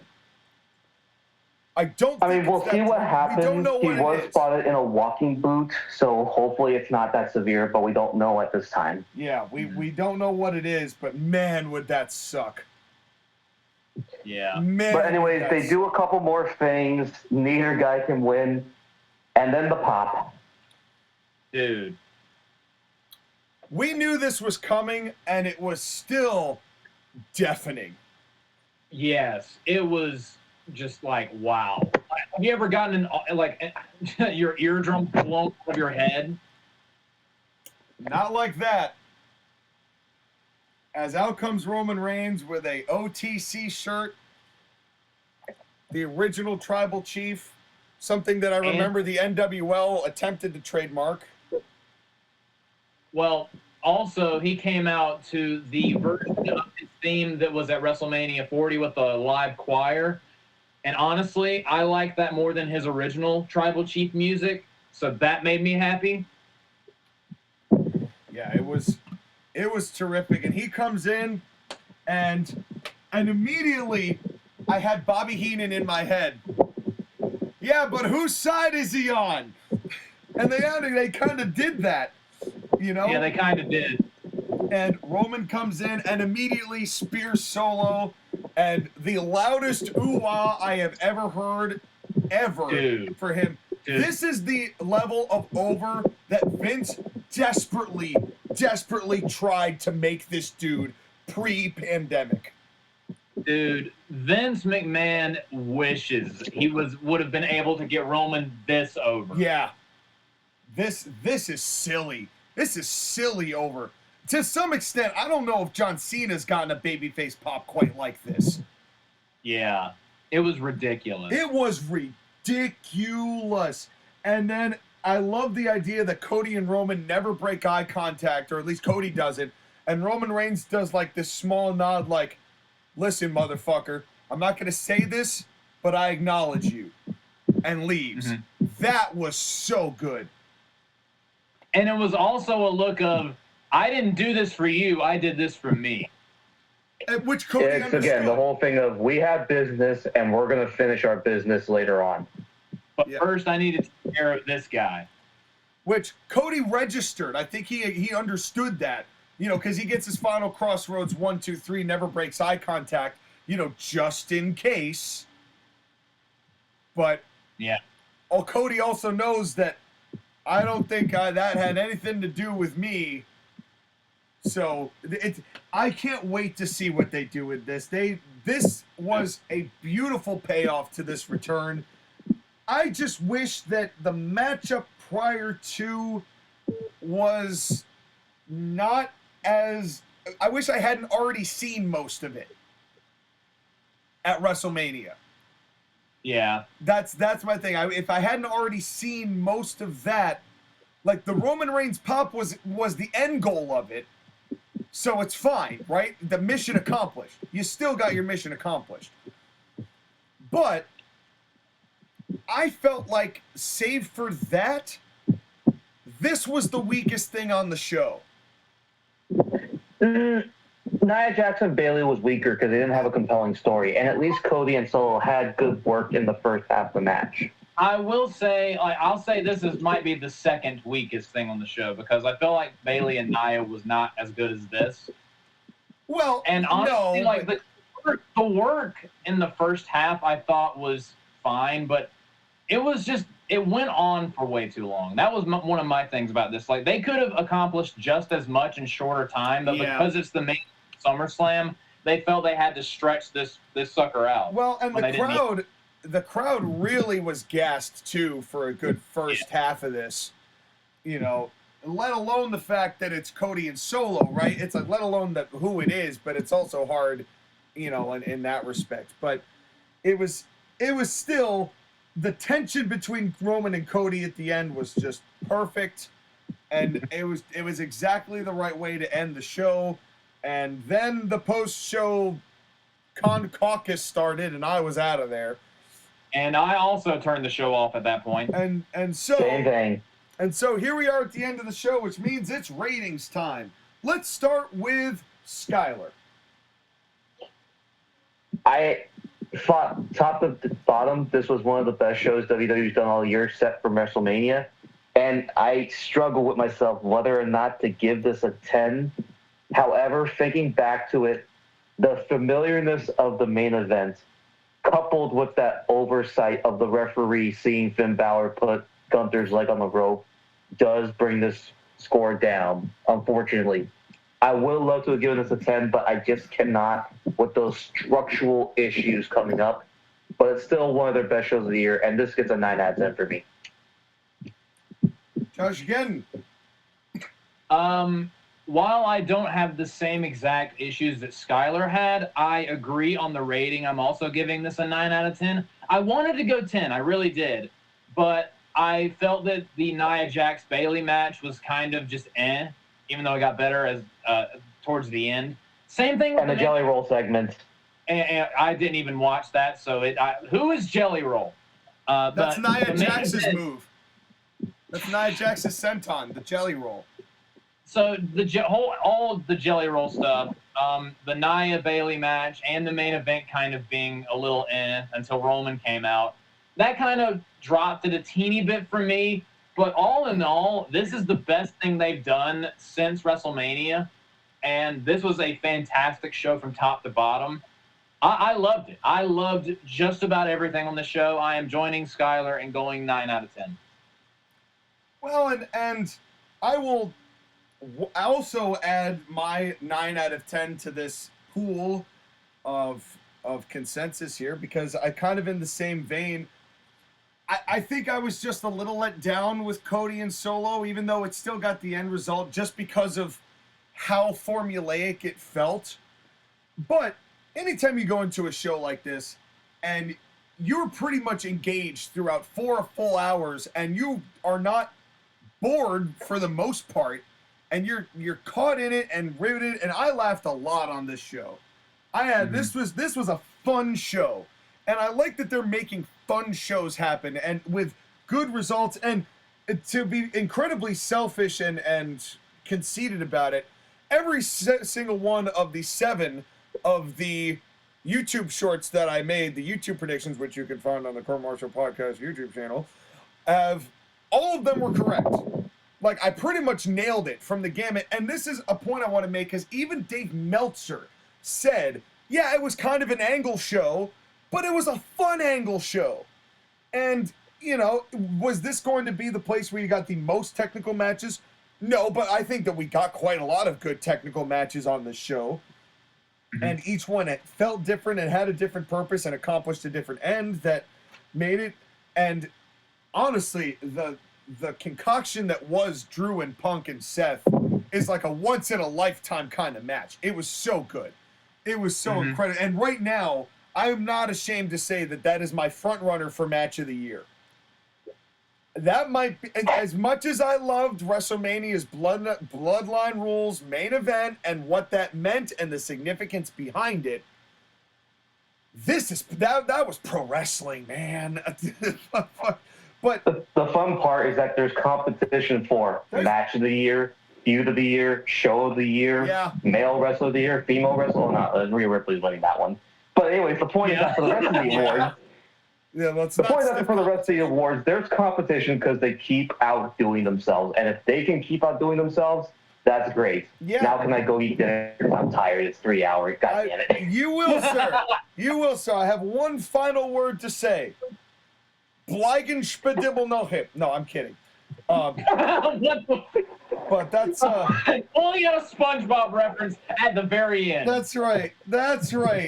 And but that's the way that we do it here, ladies and gentlemen. So we've got ourselves a fun time coming up the next time we meet, which I think is Bash at Berlin. So we're going to get our Germany on, pop open some brewskis, man, and we will see you then for what I'm sure is going to be yet another rabid crowd. thank you all for coming to this wonderful edition of the Court Martial Podcast. And we will be right back right after this, because I have heard that Del Taco's selling free Shavakadu. We'll see you next time.